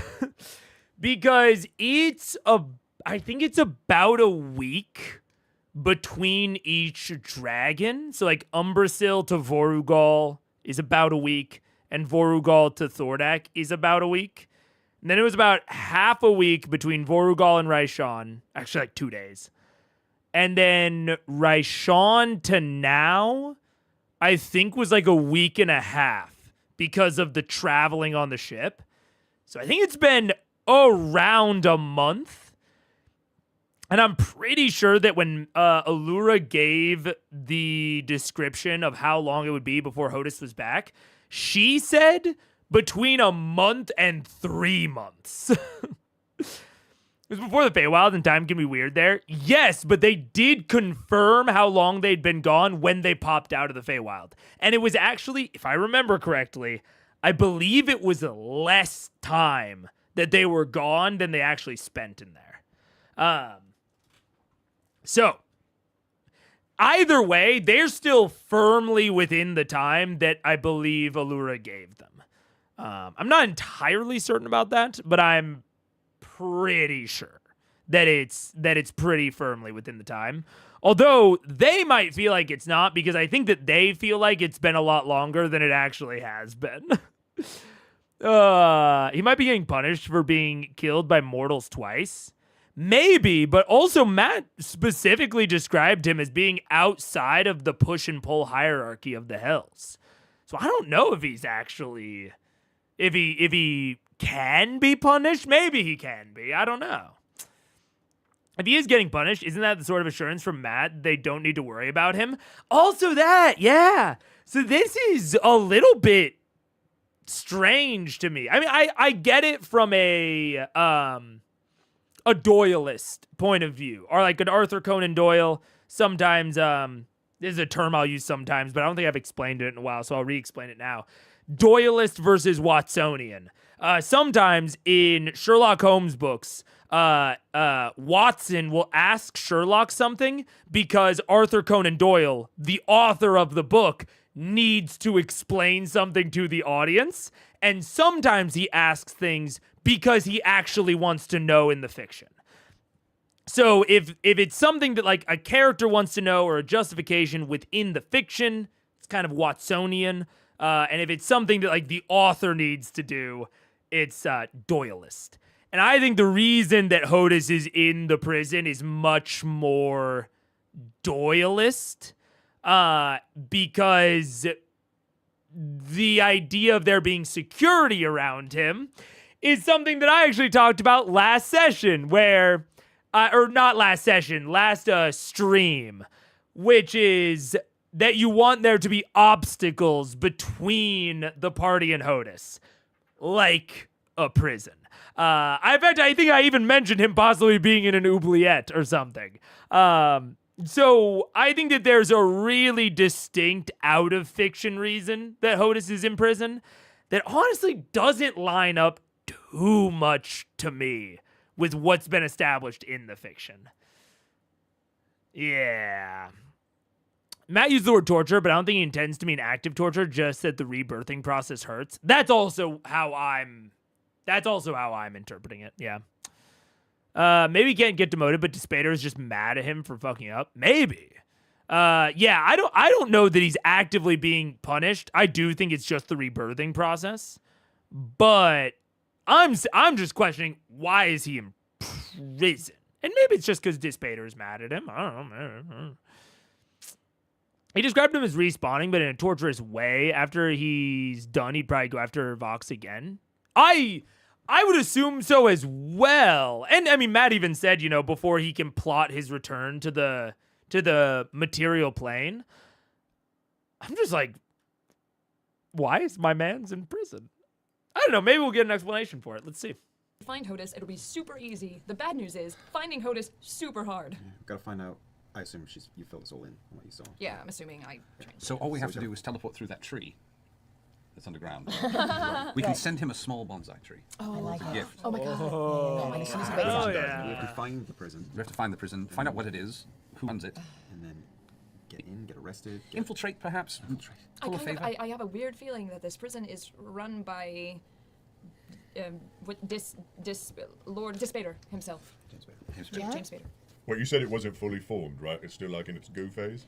It is. Am I the only one that feels like this is an awful lot of trouble for something that's not a problem yet?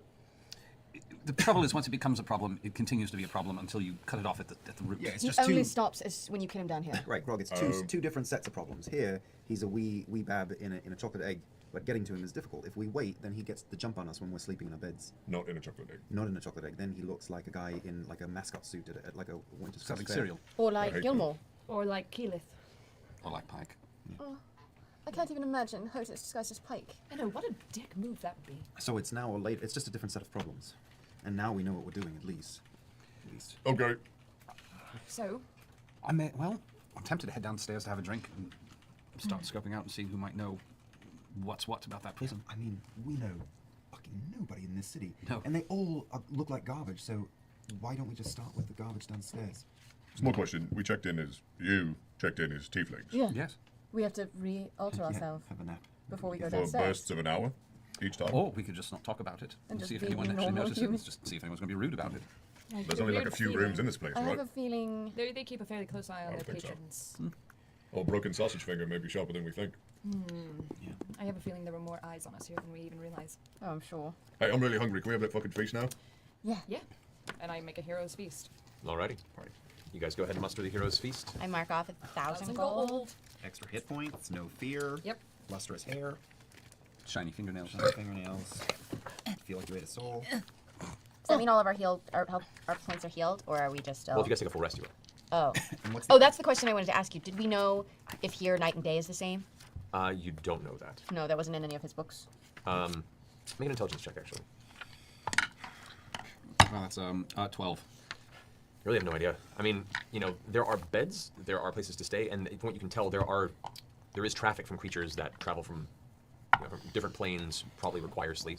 So whether or not there is a day-night cycle based on any sort of improbable sun, there probably close are sun. expected days, sleep cycles for creatures that need to sleep. They pump oxygen in. You can stay up as late as you want. Yeah, it's fine. No All right. windows. So Keyleth, roll 2d10. All right. I'm so excited. Come on now. Big money no whammies. That's an 8 for one, and the other not as good. 10 total. I don't know why I was vaguely bonus walking. of 10. That's an average. 10 I guess, total. close to average. So 10 maximum hit point increase to everybody. Next 24 hours. I also, at the end of dinner, say I would like to raise a toast to Vox Machina for going and being together all the way to hell and back. Well, Well, We just Fingers not crossed. get ahead of Well, ourselves back. All the way to hell and Here. To hell. to hell. Thanks to the wonderful guidance of the voice of the Tempest. Okay. Keyleth of the Arashari. Oh, Terry. And keep writing this down. And the majesty of the heroic and adventurous drive Yes, yeah. of Terry and Darrington. of Terry. Everybody, to Terry and Darrington. To me. And to you. And to you. with And that, to you. I do inspiring leader. My newest feat, since I'm a leader. What voice is this? Mine. This is your leader voice. This is why I'm a voice actor. And So you cheer and talk for about 10 minutes. yes, cheers to Terry and Darrington and his glistening armor and his flowing locks of golden hair and I continue for 10 minutes about Terry and Darrington and his glistening boots of shining upkeep and his Losing hit points. I want to The throw whole up. time in Tony's. writing it all down, and then I give temporary hit points equal to my level, which is 17, plus my charisma modifier, which is nothing. So you get an extra 17 on that 10. How That's did we? temporary, though. Why are we inspired Temporary. by hearing you talk all that shit about Terry? Because Well, it's in the spell I don't book. feel inspired Because I would hope that from with Terry's my, compliment. Terry's golden locks of flowing hair and with my very impressive cape that I got, for touring the world, We'll it's like say, a frequent we'll flyer say for the card. purposes of this, And Tyrion got 17 temporary hit points. what? Oh, you know what, Vex? I'm still practicing. No, I'm you know still, what? You're I'm just still, getting there. I'm Maybe getting next there. time share the compliments. Make Do all I? of us feel cool. God, Yeah. All this No, while, damn it. Bax has been staring at Terry and imagining him with exactly half a beard. While Tyrion looks at you staring intently, and she's giving this inspired. I think the ads are about to take effect, so before they do,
what's up? Hello. Okay. Once again, I don't have much to say. I mean, they scried on Hodis. That's cool. I mean, I think that maybe I had an incorrect sort of impression of what the sort of goal was. And I won't say if Matt also had the incorrect impression or not.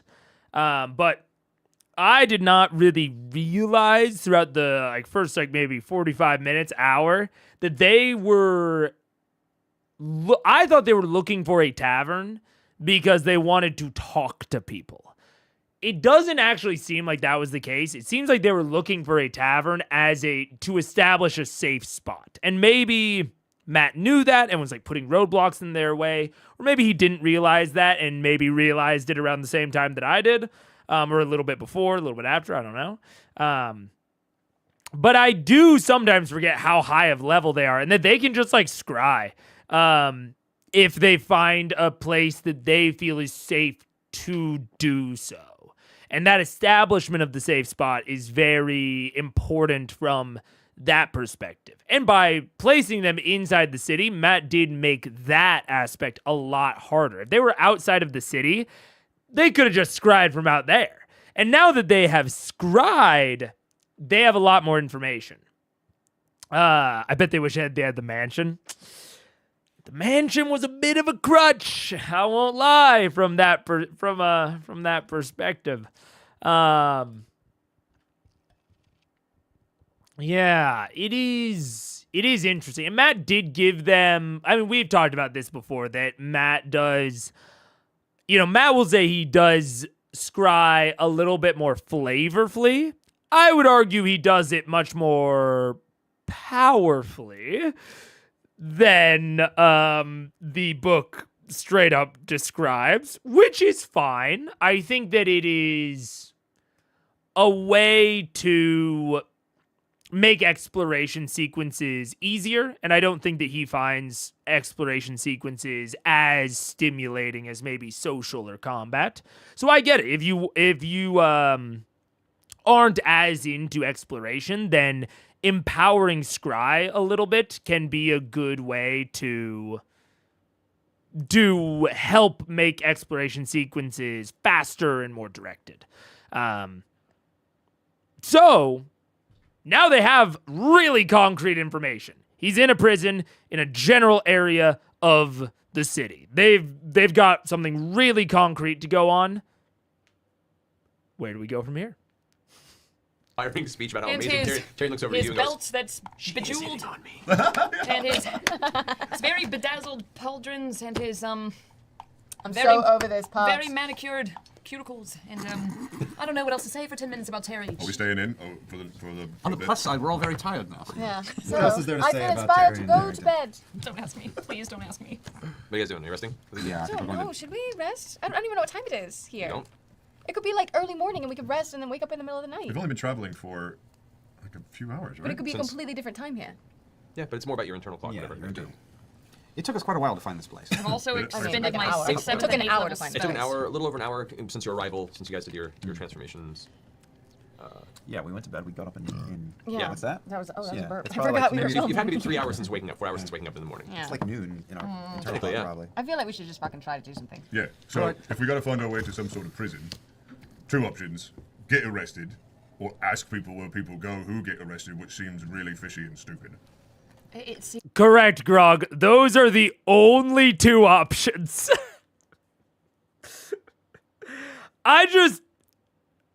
I'm not going to harp on it, but just in reference to what we have been talking about with Vox being so focused on NPCs, I just want everyone to hear and process those are the 2 options that they have to find a prison. Is to get arrested or to ask somebody. That's it. Those are the only 2 ways you could find out where it is. seemed like it was underground, almost spanning this entire city. Could possibly try and find a back entrance. We need to talk to somebody. We just need to talk to somebody. We could walk around for another 2 hours and wait till somebody gets their heebie-jeebies from us and fucks us up, or we talk to somebody. I'm gonna talk to somebody. Again, Well, there's the owner downstairs. Or I've the already creepy left the guy. room. Oh, Jesus. only Follow. 2 I options. follow. Wait, we're not altered. No, you're not. No, he already Come went back. down. Facts. You're not altered. You're not altered. Hey, hey, Do a hey. quick U-turn. Okay. All right, we grab him. Drag him Oh, back. God. Which, as you kind of, as Terry says, all right, Doty, let him through. As you leave, Doty moves away from the door and kind of lets you by. And as he bends forward with like the kind of the taut gesture of bowing as you pass by, you see his entire back is glowing bright red. Terry, can he heat up to the point that it doesn't work anymore? I hope not. Probably not. Rob. I'm gonna say not. Spit on it. You made him, after all. You Fine. go. It's fine. He looks over to Percival. Right, he's gonna be fine. Maybe flip sides. Just keep flipping the sides. All right. Doty, Just- chest against the wall. Doty just kind of pancakes against the door a second time. I wish I had some bacon right now. Terry, can you alter self again on us? Let's see. That's 4. I'm gonna check the character sheet that I got. Sent. God, you can do anything. We might be screwed. We might have to be You us. may have to. I will Well, you say. can cast alter self. Or take a nap. Because I can technically do it one more time. But you'll be out of other things you can do. I will be out of all my things, of the big things. I mean, I still can. That's- I mean, he kind of jostles this satchel he has on the side that has you hear a bunch of glass and things clicking. He says, I still have my accoutrement. But as far as my devices, to help you guys out, I'm kind of spent at that point. But You know, I still look the way I did when I checked in. You can let me go do all the recon. I can do alter self at will. I'm just not the best person to talk to people. why don't we let the 2 of them go? Oh, God. I'm gonna. Are you, is that Grog and Keelan? Yes. Is that Grog and Keelan? Haven't done it for a while. Grog and Minxie. Are you and me and a tiger? Yeah, I'm not saying I'd be a tiger. I'm just I harkening think back so. to our old team up. Yeah, but I mean, I haven't stepped in love in a while. Well, It doesn't mean it's something that I should was- do right now. You know, it's what we call a callback. Don't worry about it. That's what's no. I don't want to say what's the worst that can happen. That's what's the best that can happen. What's the best outcome here? I feel like with Scanlan gone, Let's. our best talker is this one. Yes, probably the 2 of us. Where are you possibly. pointing over here? Yes. Maybe you should try something else other than I've talking. got a head of hair in the way. Where'd you point? Grog and I can be very intimidating, right, Grog? Yep. Grr. Yeah, but Yeah. Yeah, you know what? He might do We'll great get it. here. I haven't been doing so hard. I feel like in so many situations. Yeah, I kept thinking about pausing to talk about it, but it is truly an echo of the Pike situation. The only real comment that I have is if you're in a scenario where your group wants to, continue meeting consistently, even if one person's gone, which I think is fair in a 6-person group, totally fair to want that. There, I think, needs to be some designated, like, if they're gone, they're going to play it. If they're gone, they're going to play it.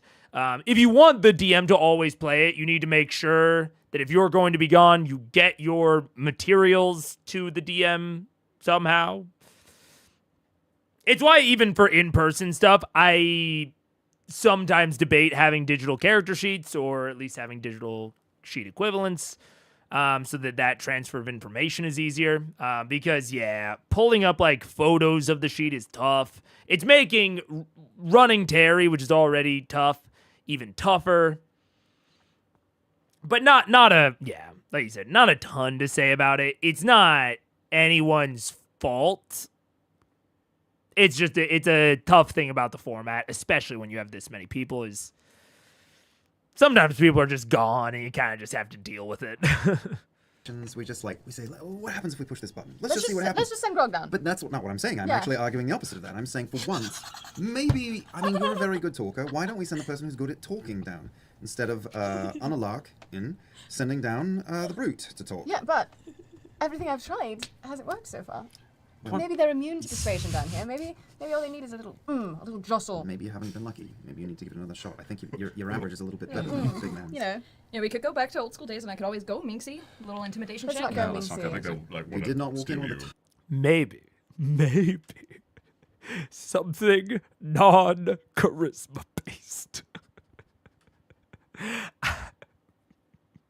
No, I just gotta keep going. Okay.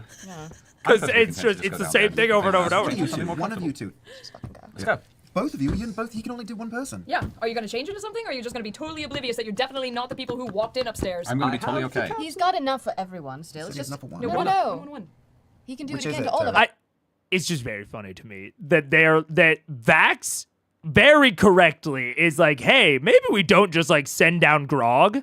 And then alternatively, Vex is like, well, nothing I've tried has worked so far. And it's like, all right, maybe we should try something other than those two routes, because I think you're both right. I think you can both be right simultaneously, and maybe just those aren't the only two options. I can do it to one person. One person. Oh, Yeah, and I go down as just backup. it's up to you. And I can do it You at will. go. You go. I don't think I. Do you think with the capsule or without? Oh, I'm perfectly with. content Jeez. fine with. Someone pick who goes down and I talks. just I did. feel like Grog. Percival, you're going. It's hell. This With is your Grog. game You're now. going with Grog. Sure, it's backup. Be my yes. guest. Percy and Grog. Go, go, go, go, go. Right, so as you take it, and you take the coin and you kind of focus on it, your form shifts back into the previous tiefling appearance. Come Grab back a in soul an hour. shard. I suck it down. Have fun storming the castle. Let's do Oh, this. he did a rail assault, huh? Okay. Sweet. And we head down. Did he really? Did you Yeah. make Of course sword? I did. He's so casual, he was like, Yeah. Let's do this. It's Sound like an oyster. And as the rush hits you, you take a step and pause for a moment, because the rush is strong and familiar. It's similar to the sensation and the rush you had when you took a life with the pepper box when Orthax was still holding sway. oh no. That same passage of some sort of a soul energy. And as the rush hits, that familiarity itches you on the inside, and you're a little caught off guard and made uncomfortable by it. Steady she goes, Percival. Too much? Too much. A little much? A little much. A little overwhelming? Yes, a little bit. Okay. I'm going to be meditating upon that a little bit later. Let's head downstairs.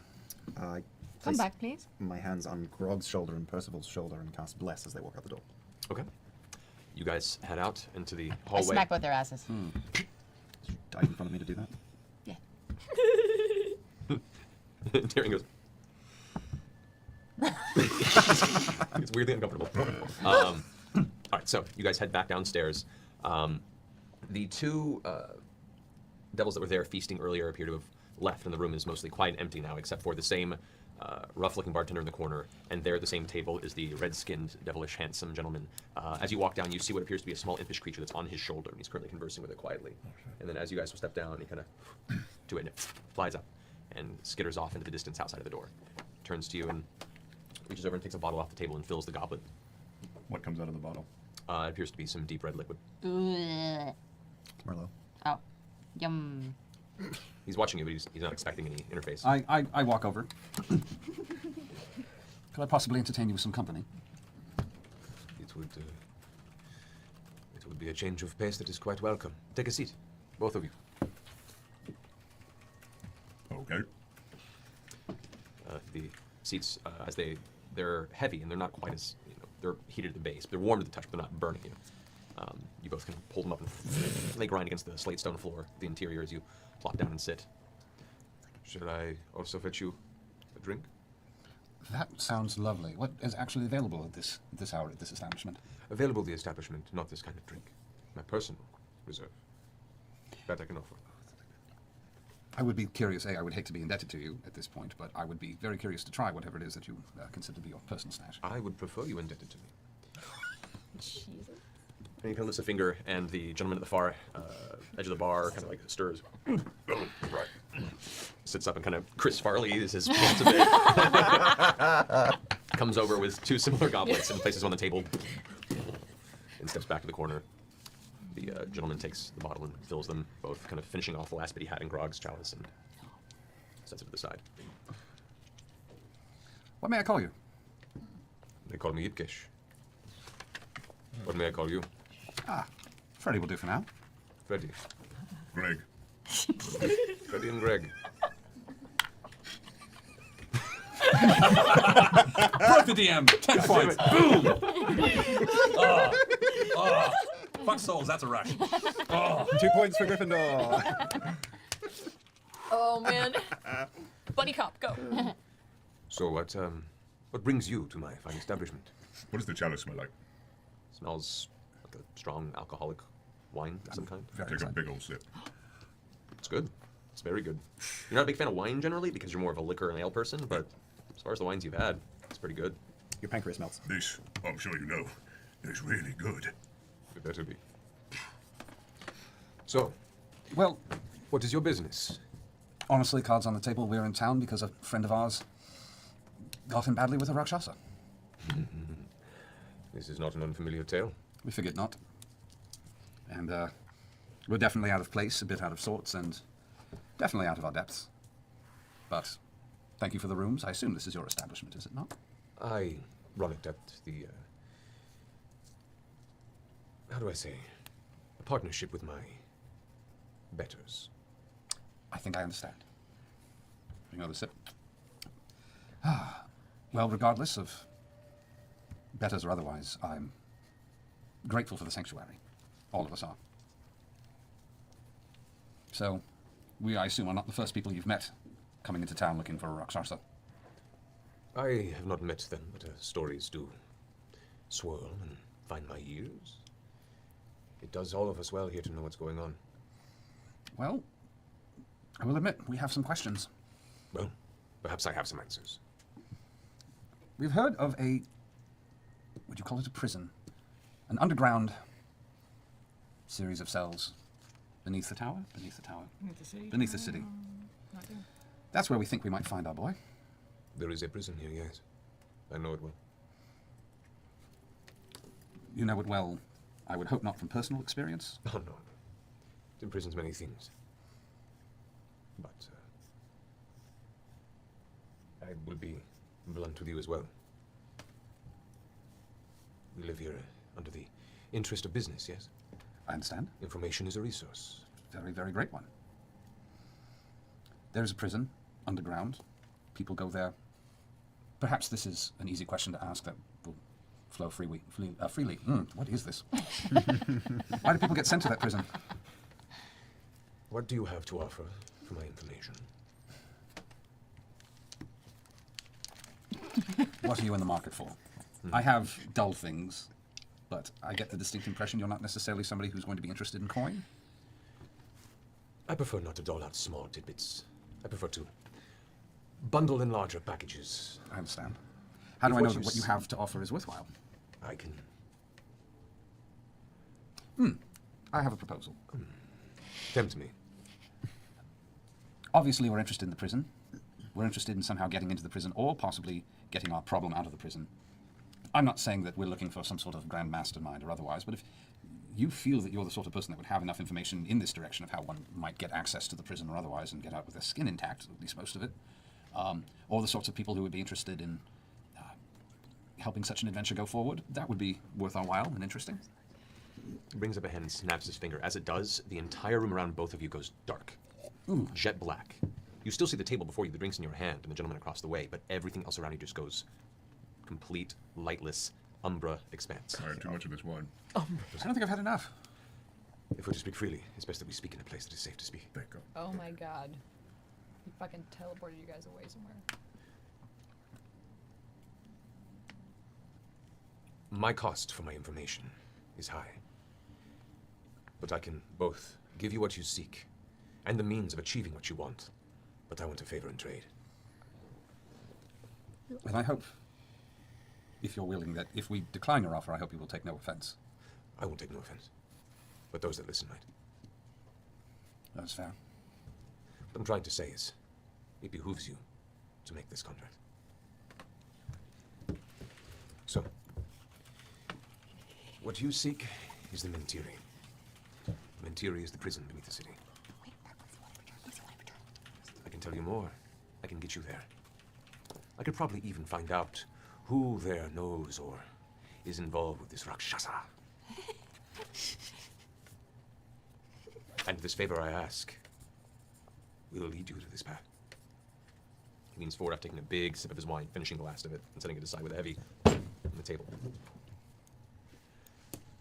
I work for Utugash, one of the prominent owners and taskmasters involved in moving souls and soul goods.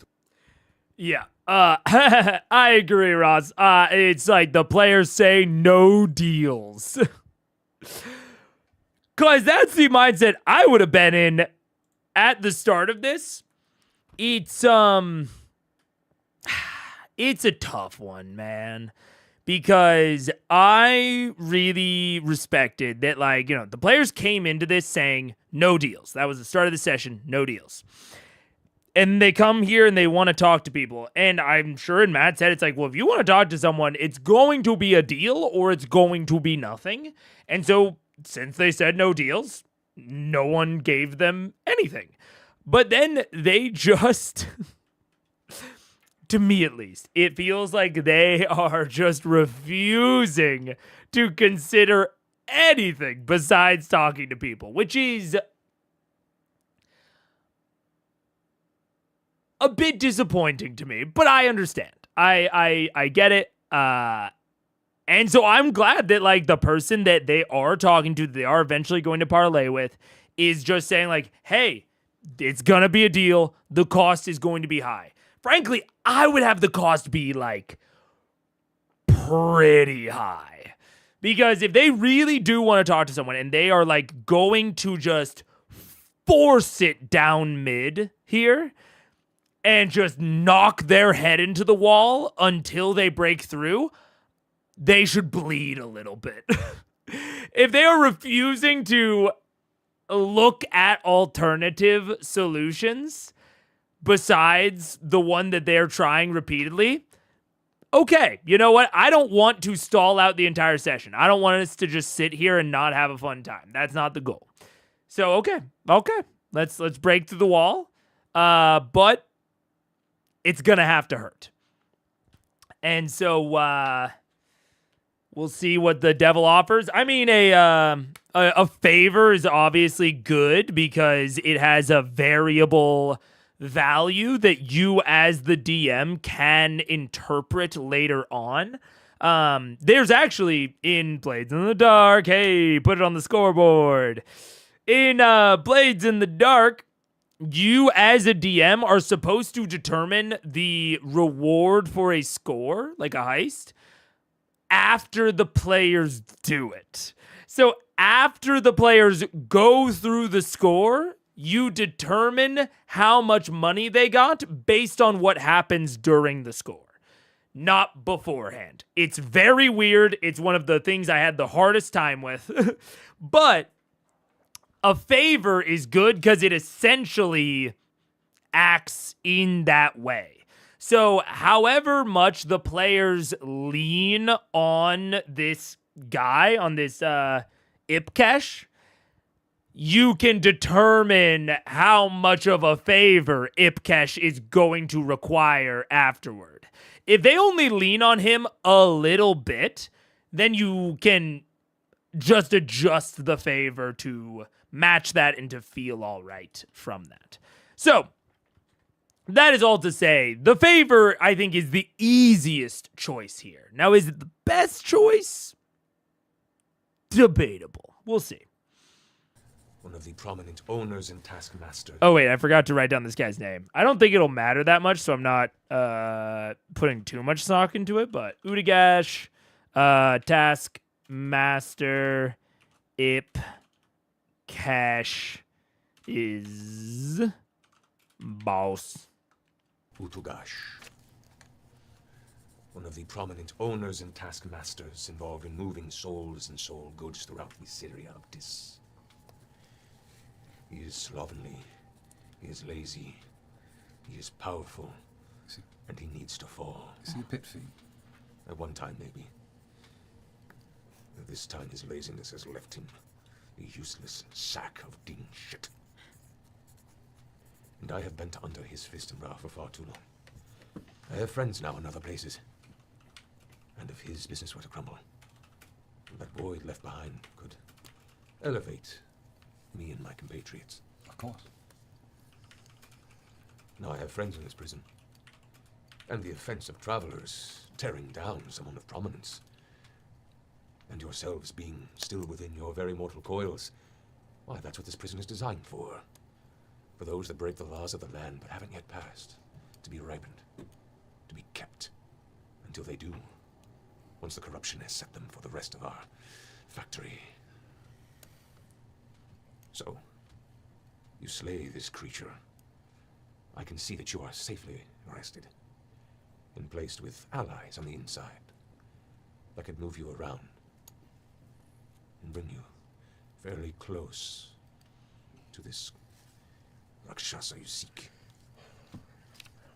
That is my offer.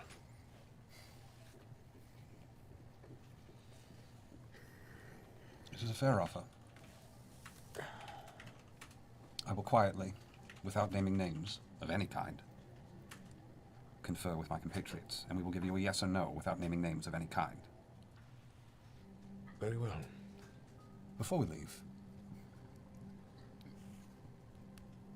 just as a personal favor, I've been touched by a demon before, by a creature. Does it show here? Can you see? He gives you a strong look. I'm just going to pull Hex up on myself. At which point you see his expression change and he rears back. He goes, It doesn't show, but the Blood War leaves its scar on many who exist here. Your essence is not of the abyssal. I would not worry. But do be careful in flashing such power. I'm thankful. My last question is this taskmaster of yours. The name you gave me, is it his true name? No. True names, now that is an expensive trade. One would hope it would have made our job much easier. And mine long ago. Fair. We will meditate upon it. I will say beware the whispers. The golden armored flyers. The watchers of the archdevil himself. His paranoia seeks to know everything that goes on.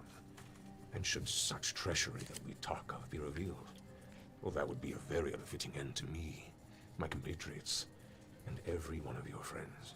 I will not speak your name in public. I will not speak your name in private, to be honest. You will just be our friend downstairs for now. Avoid the whisperers. he snaps again, and the sphere of darkness fades, and you're back in the tavern. Anybody looking at us strange? No, the one person in the room there, the rather bulky fellow in the corner, just seems to be half asleep almost, like, yeah. We finish our drinks. Keep an eye on the door, see if that strange dwarf-like creature shows up. Okay. You finish your drinks over the next couple minutes or so. It wasn't a heavy pour. The Ibkesh just kind of intensely, with a slight smile, just looks you both over as you all quietly assess your positions in the discussion. No sign of that individual you saw earlier. All right. I made up my mind. Well, the rest have to do them. No, it's you and me down here. Now we're going up. If you want your glasses back, we decide here and now. That's fair. Let's head upstairs.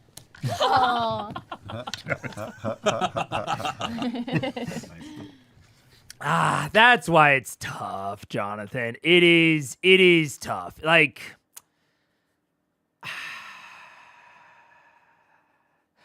I have a particular frustration with a, like, We head up. whoops. I have a particular frustration that I think is mostly personal with, a refusal to enact alternative tactics, but I get it. Like that's why I've been kind of waffling back and forth on this, is because I get why they want to talk to people, is because they're damn good at it. They're entertaining. And they have fun during it. They have fun viewing it. They have fun participating. Like I said earlier, like they just like RPing with the DM. And I don't have a problem with that being like the main thing that they do most of the time. It's just tough for me when it feels very clear to me. Maybe it's not, or maybe, I'm misinterpreting. But it feels relatively clear to me that Matt is trying to not just do the same thing every time, that he's trying to maybe do something a little different. And they're like, nope, fuck you. No different for us. We're doing the same shit. I don't know. I get, I get a little bit sad, maybe a little bit frustrated when it feels like someone is kind of forced into a rut, whether or not they like being there. You know what I'm saying? Or whether or not they're good at the thing that is in said rut. But it is tough to hate it too much when it produces really cool scenes like that. Yeah.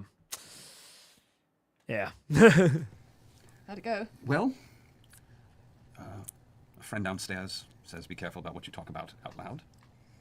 It's pretty standard. Yeah. Apparently people are listening, like, to everything. Like in here? Maybe, Probably yeah. in here. Oh.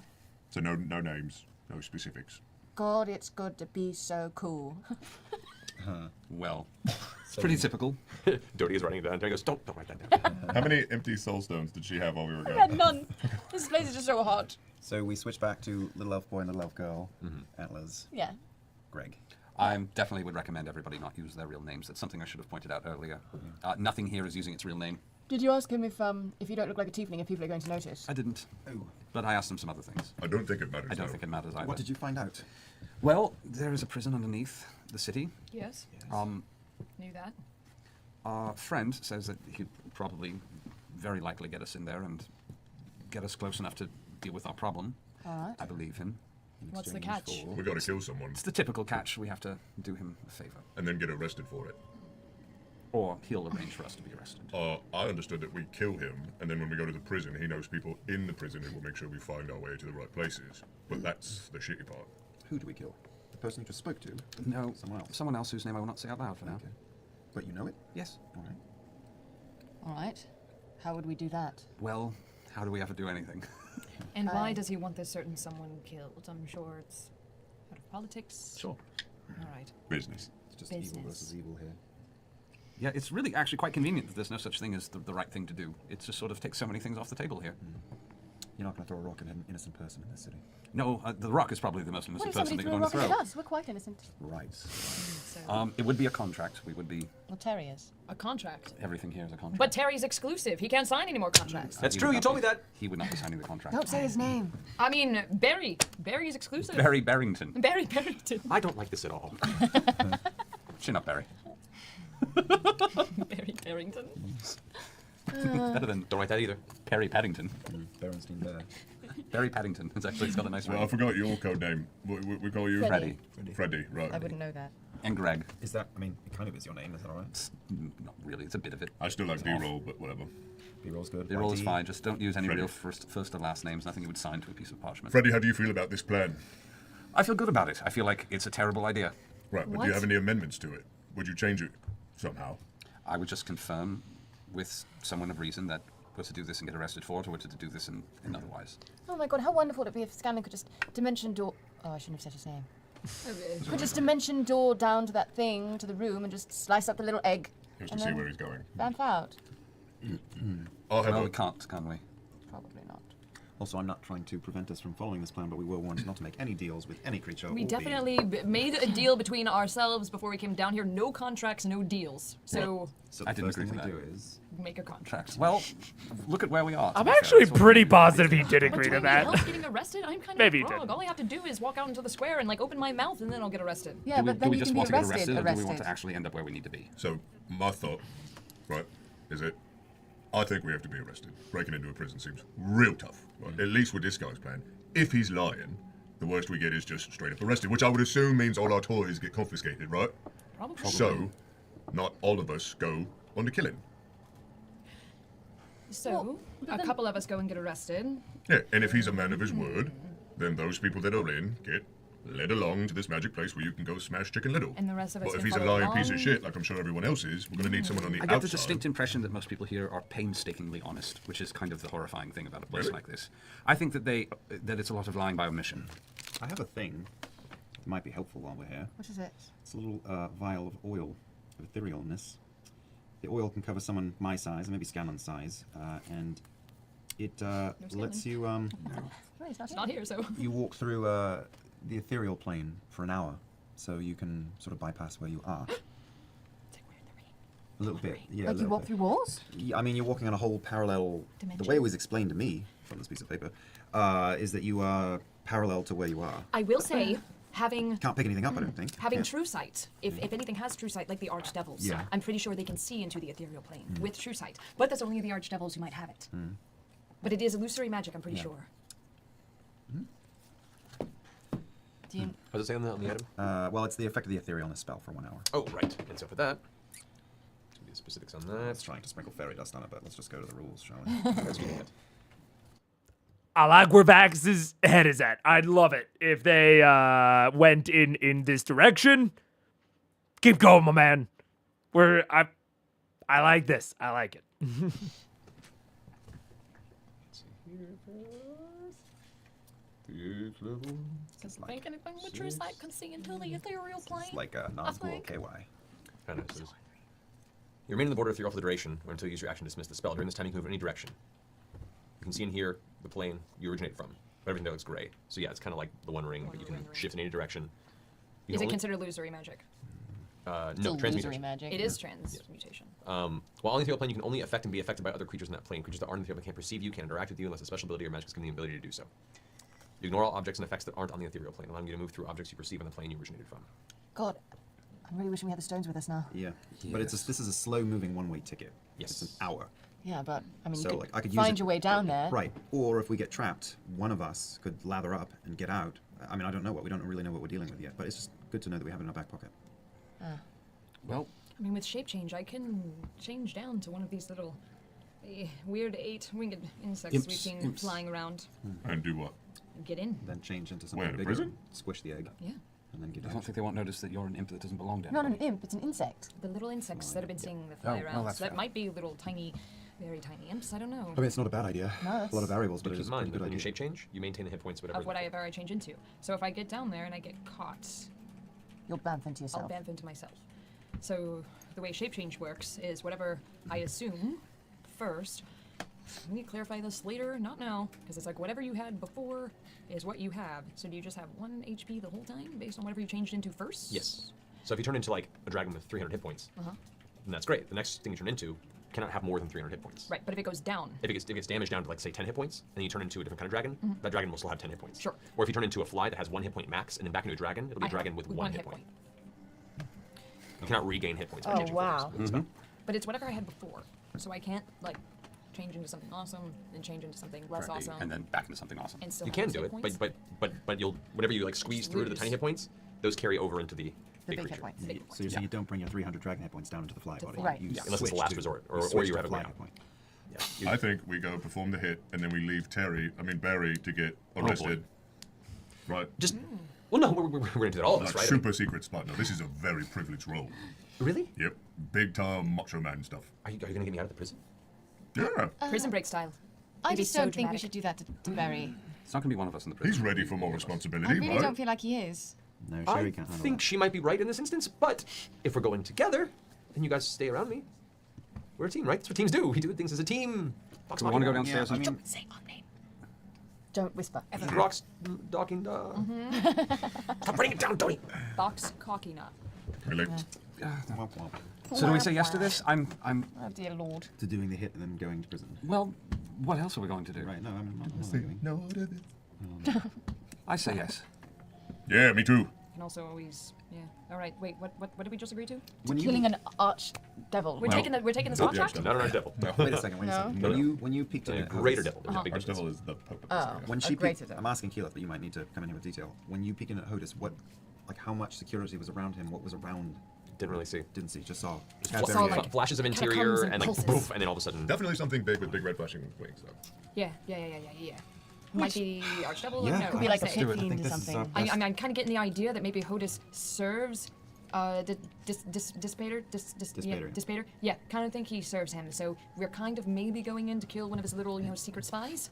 I think it's kind of what's Great. going on. Yep. Yeah, that's what Yeah. So, kill the thing, get arrested, possible bug Keyleth, possible ethereal Keyleth as ways to get in and out. Possibly. I mean, I can always be shape there and then have shape change later. I can do the whole be a flying squirrel in someone's pocket like we've done before type of thing. I mean, we're diving, once we kill this thing, which we will, we're diving into the unknown. Do we all want to kill the Once thing? we or just kill 50-50? this thing, we plane shift. And we all know that once they dive into the unknown, they are fast, they stick to the plan, they certainly don't take another half of an episode to plan out what they're going to do next. That's what I know about Vox Machina, is that they're not just going to end up in this jail cell and spend another hour planning how to get into the Rakshas's jail cell. They're quick, they're to the point, they are action-oriented. They will not continue to just sit here and debate. That's not like them. Fascinating. Say, are we talking about the right? No. Not HOTUS. The contract. Well, to get to HOTUS. That will confirm with our friend. That will confirm with our person, and it seems like I don't want to use that term too loosely. We'll see what would be most advantageous for getting what we want out of this situation. All right, so he gets what he wants, and then we see if we get what we want. How easy is it going to be to kill It this won't be easy. Let's be mysterious honest. person? This is going to suck. Yeah, I mean, we had a fucking nanny who used to tell us nightmare stories about this. It's way worse than she described it. Pit fiendish. So wait. We're expecting the two of you to kill something pit fiendish level, and No, then the all of rest. us. And then, All of us. What is happening? All of us. Yeah, We're going to kill this thing. So we all kill the thing, and then two of you get arrested, and then the rest All of of us us follow get you. All of us get arrested. We're all getting arrested now. Yeah. What happened to like two of That's us getting much better. arrested? That's Explain to much me- better. I like that. Explain to more. me about the contract. So, like, in the contract, if he doesn't hold up his end of the bargain, like, he explodes or something, right? It's a Quite magic possibly. contract. It will quite possibly be. You're not going to have to sign Because anything. if we get arrested and they take all our goodies and we're in a cell, I'm going to kill all of you with my bare hands. We're going to ask him this downstairs. I just want to take it to you and see if everyone thinks that we're going this direction. We'll make the most comfortable deal we can. But I'm very curious if anybody has any better ideas. We've already gone to hell. Let's also go to prison. I could also, we could try and just straight up espionage, Prison stealth assault. this, prison assault, and I could do a locate creature, and we could just figure out where HOTUS is and try and completely, prison break. You know what? I get. I'm on the side of the bottom of the table in a lot of ways right now, because yes, I like Percy being like, I'm curious if anyone has any other ideas. I think that is when that is said, it is mostly meant as rhetorical, but I would really like them to actually try to come up with some other ideas. And fucking benefit to Keyleth. She's like, hey, yeah, there is another idea. I could locate creature, and then we could stealth through the prison. It seems like just as reasonable of an idea to me, and they don't need to make a deal. I'm not even saying they shouldn't make a deal. I'm the warlock. I love making deals. But I am like, I think I'm getting a little frustrated by their just refusal to think about other ideas. So I'm glad that Percy is going into this. He's like, hey, let's think about some other ideas. And Keyleth is like, yeah, here is an alternative idea. We could at least discuss it. This. We Without could. without signing any contracts. Full frontal assault on a demon prison. I'm not in saying the full basement frontal. of- I'm not saying full frontal. I'm saying. Walk us through it again. Walk Well, me look, through it again we're one more time. stealthy motherfuckers, right? We don't know where the prison Some is. of us are. Well, But I Terry could. isn't. I could. Terry kind of raises his hand slowly and don't even put your hand up. These are the least stealthy people I think I've ever seen, and we know Pike. I mean, no offense, big that's guy, fair. but Hey, that's a fair argument. nothing. quiet. He's Nothing. really quiet. Soup, nothing at all. His boots are made of fur. I know, they're beautiful. Did you make They're those? very quiet. No. But you two, Kerry, are very loud. Yeah. Right, is what you're saying. Yeah. Carrie, I get nervous. Barry, is there any way that you can like, condense Dodie, put him in your pot? No, I never mean, mind. reality is the two of us are stealthy. Everybody else is mediocre or worse. I'm really good. Okay, I'm really good. I know you're talking about you and your sister, but I'm really good too. Just want to point that out. Okay. Fuck off, Percy. Fuck off. Wow. That had nothing to do with stealth. That had straight only to do with dexterity, which is not my strong suit. Hey, B-Kiss, you just said his real name. Freddie, So, hey, Freddie, look, how long do you think the guy downstairs will give us to decide? I figure, well, if we're going to do this, I think we should do it quickly. Oh my god. no, they're not. I'm Not getting. supposed to make any deals. We could just try and do it on our own. The deal might put us in a position where we're totally fucked. It might. We don't even know where the prison is. Oh, we could find out. Can you cast think- locate creature right Yes, now? yes, I can. Just cast I it, let's see. 100% can. Let's do do it. it. Let's I do it. fucking cast locate creature. Okay. You know, part of our problem is Thank God, dude.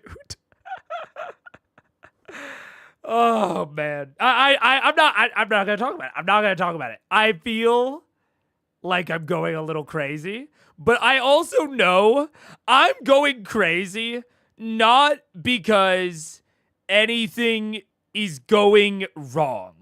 It is it's all personal stuff. It's all personal stuff. I, as a player and as a DM, and as a person, hate when there are things that can be done that would improve the situation and people continue to argue about things beyond that. He's like, well, if we know this and blah, blah, blah, blah, blah, and we go off in there, and I am just like, hey, but we could just do this one small thing that would give us more information with which to make a more informed decision. This isn't a Critical Role thing. This isn't a D&D thing. This is a me thing about problem solving in groups.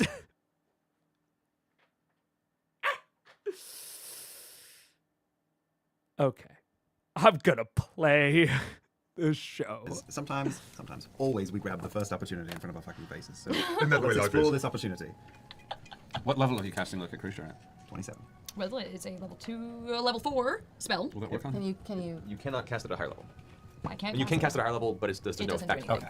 I was curious if he's blinded. He's a blind spot. All right, so you take a moment, you finish casting Locate Creature, you concentrate once again on Hodis, keeping a very clear image of what you saw in the Scry spell. As you complete the spell, nothing. What? Because it's a level 5. Well, the creature has to be within 1,000 feet. It has to be with them. But it lasts for an hour. It's a concentration spell. It is. Just take off running around the city, man. Boom. Marathon woman. Go get it. I can fly. I can look and fly. So, He's a maniac, man. Always down there. I can go right now and fly around while it lasts for an hour. Do a quick scout. How do you fly? With fucking beast shape by being like Can you a do that and beast concentrate thing. at the same time? Yeah, that's at will.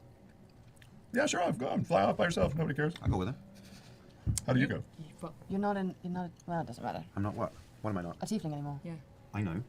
But she's a big fucking bird. I mean, I couldn't. I don't have to be a big fucking Should bird. be I a can be succubus. literally a tiny fucking bird or a succubus. what do you think?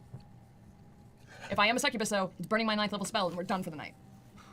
You get captured or eaten out there. We're done for the night anyway. That's fair. Hell is tearing this team apart. What were the weird imp things that I saw flying around? Imps. Those are the golden armored There- things. There, Golden there, armor imps. there are impish creatures with golden armor that you saw at a distance in the sky above. Was there anything else flying other than them? There were other creatures flying, but they were too far away to really make them any decent. And some of them were just imps, just the tiny little devils that fly around, and there were some that seemed a little larger with humanoid bodies and giant leathery wings that were just coasting through.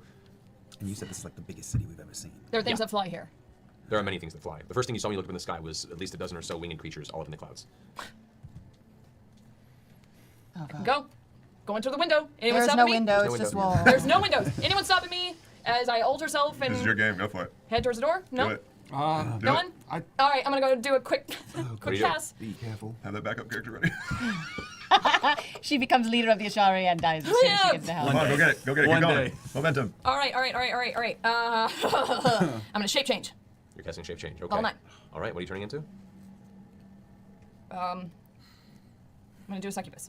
I know. I've got a good look at them. Wait, They are can fly. succubuses devils they down can here, or fly? are they demons? They're devils. Those are devils, and we saw one of the They're creatures. fiends. That the whole supposed to fly? Do they And they're fly? kind of rogue Succubuses have agents. flies. They're winged. Have flies. I'm hoping no Yes. one questions Okay. this. So you have succubus. Oh, shit. Okay.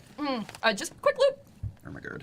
Yeah, oh my god. Oh I my just God. kind of, as the tiefling, walk out of the tavern, just very intent on my direction. As I walk out of the building, I take a left, hang down an alleyway. Also, fuck these nerds. I support Caleb here. Because all of them are like, oh, have that backup character ready. But fucking Percy and Grog were so down to sign this contract with the devil and to just be full in on attacking this random this enemy that they have no idea of any facts about. They were full on willing to commit to that. And she's like, I want to go fly around for a little bit and scout. And they're like, I mean, if you die out there, it's not, I mean, you go do whatever you want, but have that backup character ready. It's like,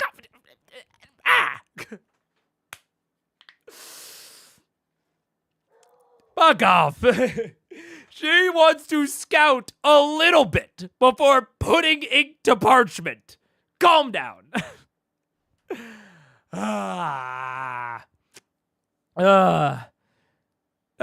Gil's tracker suggests is just expediting to get arrested and get into prison.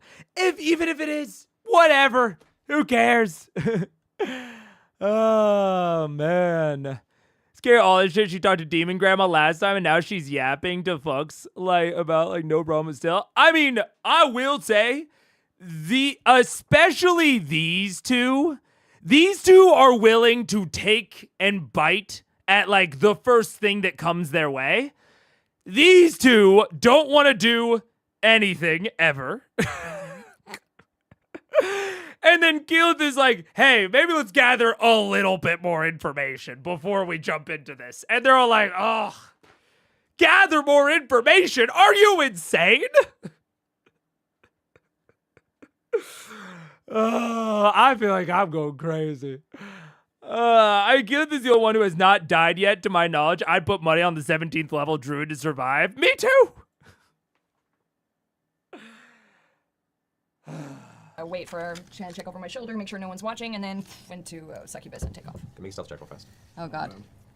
Fucking hell. Oh god. Fucking hell is right. Highway to the danger zone. They're all gallows humoring it's a eulogy. 20 total. No, 21 total. Okay. I forgot my proficiency bonus went up. As you exit the building and turn right and head into the alleyway, being careful not to be seen in your tiefling form, you begin to cast the spell as you see two shadows step into the entranceway of the alleyway. Nope, I stop it. Okay, you stop it? Yep, and I just kind of keep walking. You just keep walking? Mm-hmm. Okay. You just don't look back? You just keep walking? Yep. Okay. You keep walking, you can hear footsteps behind you. I start blocking around. Okay. As you go blocking around, the footsteps seem to be keeping pace with you, and there's two sets of them. Peek over my shoulder, do I get a glimpse on who they are? You see what appears to be a squat, kind of tan-skinned dwarf-like It's a dwarf again. figure. The features, you expect to see a dwarf. It appears to be a female dwarf of some kind, but there's some sort of physical alterations taken place. They look like they've been either very injured and healed wrong, or some sort of corruption has taken place. But it's kind of walking forward with this kind of hobbling gait, and to the left you see the other entity that is just wrapped in chains, and they're about 30 feet behind you. 30 feet behind me? 30 feet behind you, yeah. Are we alone? It's just you and the two of them right now. You're in a small alleyway off in the building that's immediately adjacent to the structure where you're staying. I'm still, I imagine, within range of the tavern. Yeah. Just kind of say, I'm being followed, so be on alert. Same dwarven genie figure. Should we come out? Meet us out there? Nope, just wait a second. I'll say Jenga if need be. All right. Stretching. I stop, about face, and light up my hands and keep the hood up. And just say, I know you're there. What do you want? And who are you? And keep the hood up and, yeah. The hands down. Yeah. The footsteps slow and they get about 20 feet from you. And they stop. You keep your head down. The dwarf figure kind of brings what's one kind of weird, swollen, twisted arm, and for the other kind of crosses it. The chain figure, you hear all the jangling, shifting, and as you get a better kind of glance over your shoulder towards it, you can see the chains that dangle don't just dangle. They're all kind of slowly shifting and spinning around it like hundreds of small snakes that are just readjusting and moving across the body. You can see its eyes and part of its nose through as the chains kind of pull across and hide most of its features.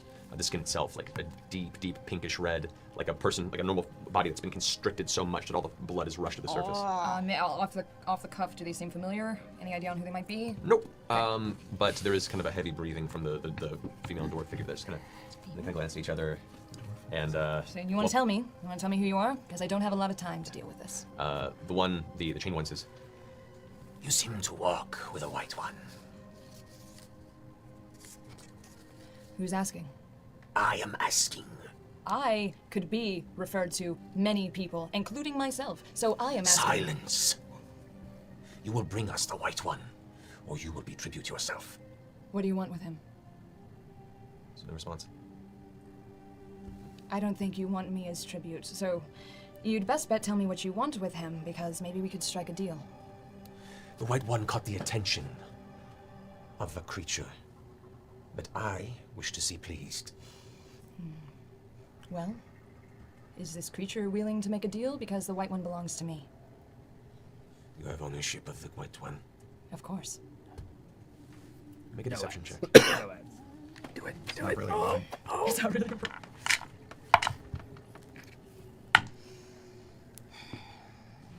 Not great. Nope. 6 total. Wow. It's not entirely wrong, though.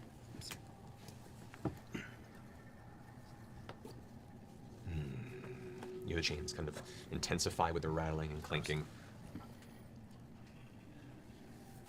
Perhaps you should walk with us Where are we going? to the one who wishes to now know of your ownership. And if I decline? Then you will no longer be able to stop us. I'm sorry, I still didn't catch your name. You do not need our name. And that's where we're gonna leave it. Yeah, I love Oh, Hells, shit, man. Keelan. Hells are It's great. 11 a.m. or 11 p.m. And that's It's a 11 fun, a.m. fun place to pick up next Oh week. my god.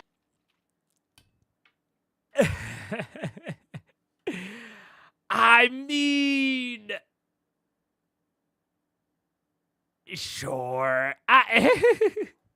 Like, they're all super tense about this, obviously. And maybe it's just because, like, I know a chain devil in my head, and I can't imagine that the dwarf is... I don't know what the dwarf is. I can't imagine it's that much more powerful than a chain devil. But a chain devil's like CR7, I think. Like, these two are really not that intimidating. CR8, yeah. I mean, on the level of Vox Machina, like, Keyleth could solo these two. Like, yeah, that's exactly what I'm saying, Tiny Monkey. So it's like, I get it. It's just they are so terrified of doing anything. And it's like, thank God Keyleth is actually getting out there and trying to do things other than just talk to people. It's so funny that they're having this like crazy reaction to these two, but they were so casual about going and talking to the humanoids earlier. You know what I'm saying? It's like, this is not even her trying to interact with these two. These two are forcing themselves upon her, and she is trying to be evasive and like get out of it. Whereas the other people earlier in the episode are actively walking up to people that they probably shouldn't be and like trying to poke at them and be like, hey, please talk to me. Hey, will you please talk to me? I'm really cool and popular. And Marisha is like, hey, guys, you really don't want to fuck with all this. And they're like, no, we do want to fuck with all this. And she's like, guys, like, I don't really think you want the smoke, all right? And they're like, no, we want the smoke. And if you say no, there's nothing you're going to do to stop us. And she's like, it's not a question of stopping you. Like, Marisha could easily handle these two. Unless the dwarf is, like, far more powerful than I think they are. But it is so wild how the rest of the players are reacting. And I kind of hope that, like... Do you think that Matt interrupting her, discouraging the search for information, because that is what I would take away? Honestly, my hope, I'm not sure if this is what's going on, but my hope is that Matt is interrupting this so that like they can all take a chance to calm down, frankly. Because like it's like they are reacting, I think, so disproportionately. And like inappropriate is like the right word, but it has a bad connotation to it. But like they are reacting out of line with what is actually occurring between like Keyleth and these two. They're reacting in so much more of like a worried and almost like parental way to what Keyleth is doing compared to Percy and Grog or the twins earlier. Like, these four have engaged in acts that are either as dangerous or more dangerous than what Keyleth is currently engaged in. And they're all like, oh, she's gonna die. She's gonna die. And it's like, bro, cool the fuck off. I don't know. I don't normally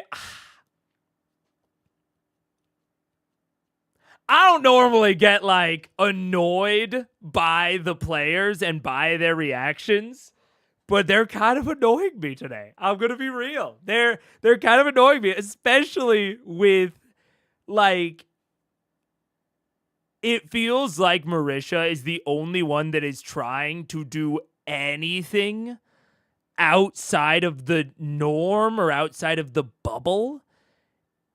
And they are just discouraging her at every conceivable step.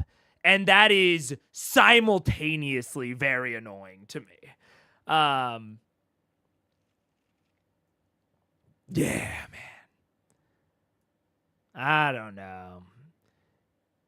And that's all. I agree. I fully agree, Rainbow Dragon. I feel bad for Marisha right now. And that is so like in terms of like what I think is going on or what I hope is going on is that Matt is ending the session here to not go further into possibly punishing this. Oh wait, I forgot. We still have cooldown to watch. That's my bad. I hope that Matt is ending right now because he feels like possibly this is going in a direction that is maybe not what he would want to encourage. And so he's ending the session here so that it can be cooled down a little bit. He can think through how he wants to handle this. And like get it out of the improv space so that he can have a little bit more control over how this goes. And I mean, it, happens to line up well with the timing. And it's also a fun cliffhanger. Like there's a lot, I think, I've been critical of where Matt has ended sessions before. I think this was a great place to end the session because it was a fun cliffhanger. It's very dramatic, lines up with the timing well. And I think from a DMing perspective, it gives him a lot more of a chance to plan out how this goes in more detail. So, yeah. I don't know. It's actually hard to watch these people sober. I don't know how you do it, man. I love watching these people sober. To be very clear, this annoyance from me is an aberration. Like, I normally like watching them, and I like watching them play, and they normally don't annoy me this much. But they're really getting on my nerves this session. No, but I normally really, really like them. Yeah. Guild is objectively the strongest in the party by a wide margin and probably the strongest druid on the continent or maybe the world. Absolutely. Yeah. But yeah, I don't know. Let's watch the cooldown. We'll watch the cooldown and then maybe we'll watch a tiny bit more of it. There you go. We're all the episode just finished. So I probably got like 10 more minutes, but you can shut him in here with me. Is that bad? You predicted it. Literally as soon as you called it, yeah. The dogs need to go out. All right, let's see it. Oh no! Well, it's okay, Oh, you're gonna be no. sold anyway. I could be many people. It could offer science. Or that. Okay. I'm sorry. Doing like eye. Is this the royal eye? Royal we? They change. Oh my You gosh. forced me to bring even more minis to the game. Just in Multiple case. bags. You can leave them. I didn't burn doing the that. spell, right? I stopped it. I didn't burn the spell. I stopped it.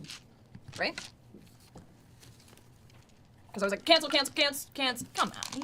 My vibe is it didn't burn. I thought it didn't burn either. I will say, just for the sake of this, for the sake of this roll will determine this.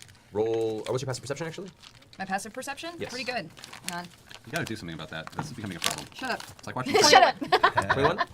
I'll say you watching cancel these that. You Pringles. did manage to just catch the movement out of the corner of your eye just as you entered the alleyway, and you just as you were about to begin the spell. Right? Yeah. That's It's only only like because they a didn't Pringles roll can. very high stealth themselves. Well, cool. Thank you Fucking guys so hell. much. Fucking hell. Fucking hell. Literally. Fucking hells. Plural, guys. Things aren't going very well here. I think they're going great. This is fun. We're not studied yet. Hey, love to bonus. see this. You guys just scraped the surface. All right, so we'll be back here next week on Thursday. All right, that's the cooldown. That's the cooldown. All right. I did this hell arc, but I couldn't really pinpoint why. I think them being too scared of doing anything was why. I think that seems really possible because they obviously Vox always has, it's a whole bit about how much they do or don't plan versus action. There's a lot of talk about that, and I've talked a lot about that. But I think even beyond them not being willing to do anything, it is their like perception of the relative safety of things, and their like treatment of each other, in terms of like what each other are suggesting, feels off to me compared to normal. I feel like they are normally much more like willing to explore, even though they do talk a lot, right? I do think they like talking to NPCs. I think they like that roleplay aspect. But it normally feels like they're much more accepting of kind of alternative plans. And like, I've been talking about how they focus on roleplay a lot and talking to people, but they also do other things. They do other things. They do alternative plans. And it feels like they are very unwilling to like go in alternative directions this session. Especially given like that they did spend a bunch of time planning and then immediately abandoned it. Yeah, I don't know.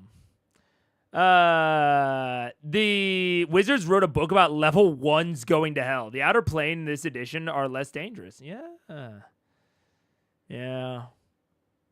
So I don't know. Not my favorite. But it is honestly not my favorite in definitely like a comparative way. Like, I think that this one has stood out to me because it does feel abnormal.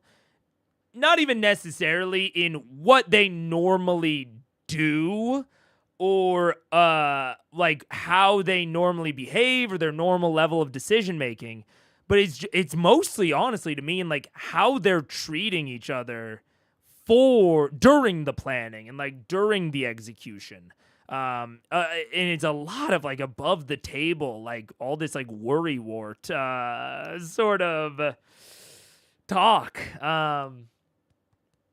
But hey, that's how it goes. It's like we talked about during the Kraken conversation. We can analyze it to death, but at a certain point, a session goes the way it goes, and we hope for better next time. So that's gonna be it for me. Wildly short session for how much we got through, but honestly, it was mostly because not a lot happened. So that's kind of why this was a shorter stream. But does Matt recognize you as official? Something. I don't think Matt knows me at all. I'll be very real on that. Also the no takeaway. Also the no takeaway or intro discussion. I got into it quick. That is true. But I'm going to leave it there. Thank you very much for joining. No stream next week. Taking a stream off, and hopefully by the end of next week, I will have the coding project at least within the final stages of alpha. So that I can actually start using it a little bit, and it'll be a little bit more of a net gain for the entire channel and experience. At least that's the hope. So I will see you in, wait, let me get the date. The 25th.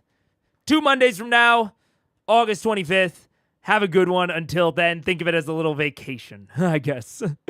And I'll see you then. Thank you so much for joining. I'll see y'all later. Goodbye.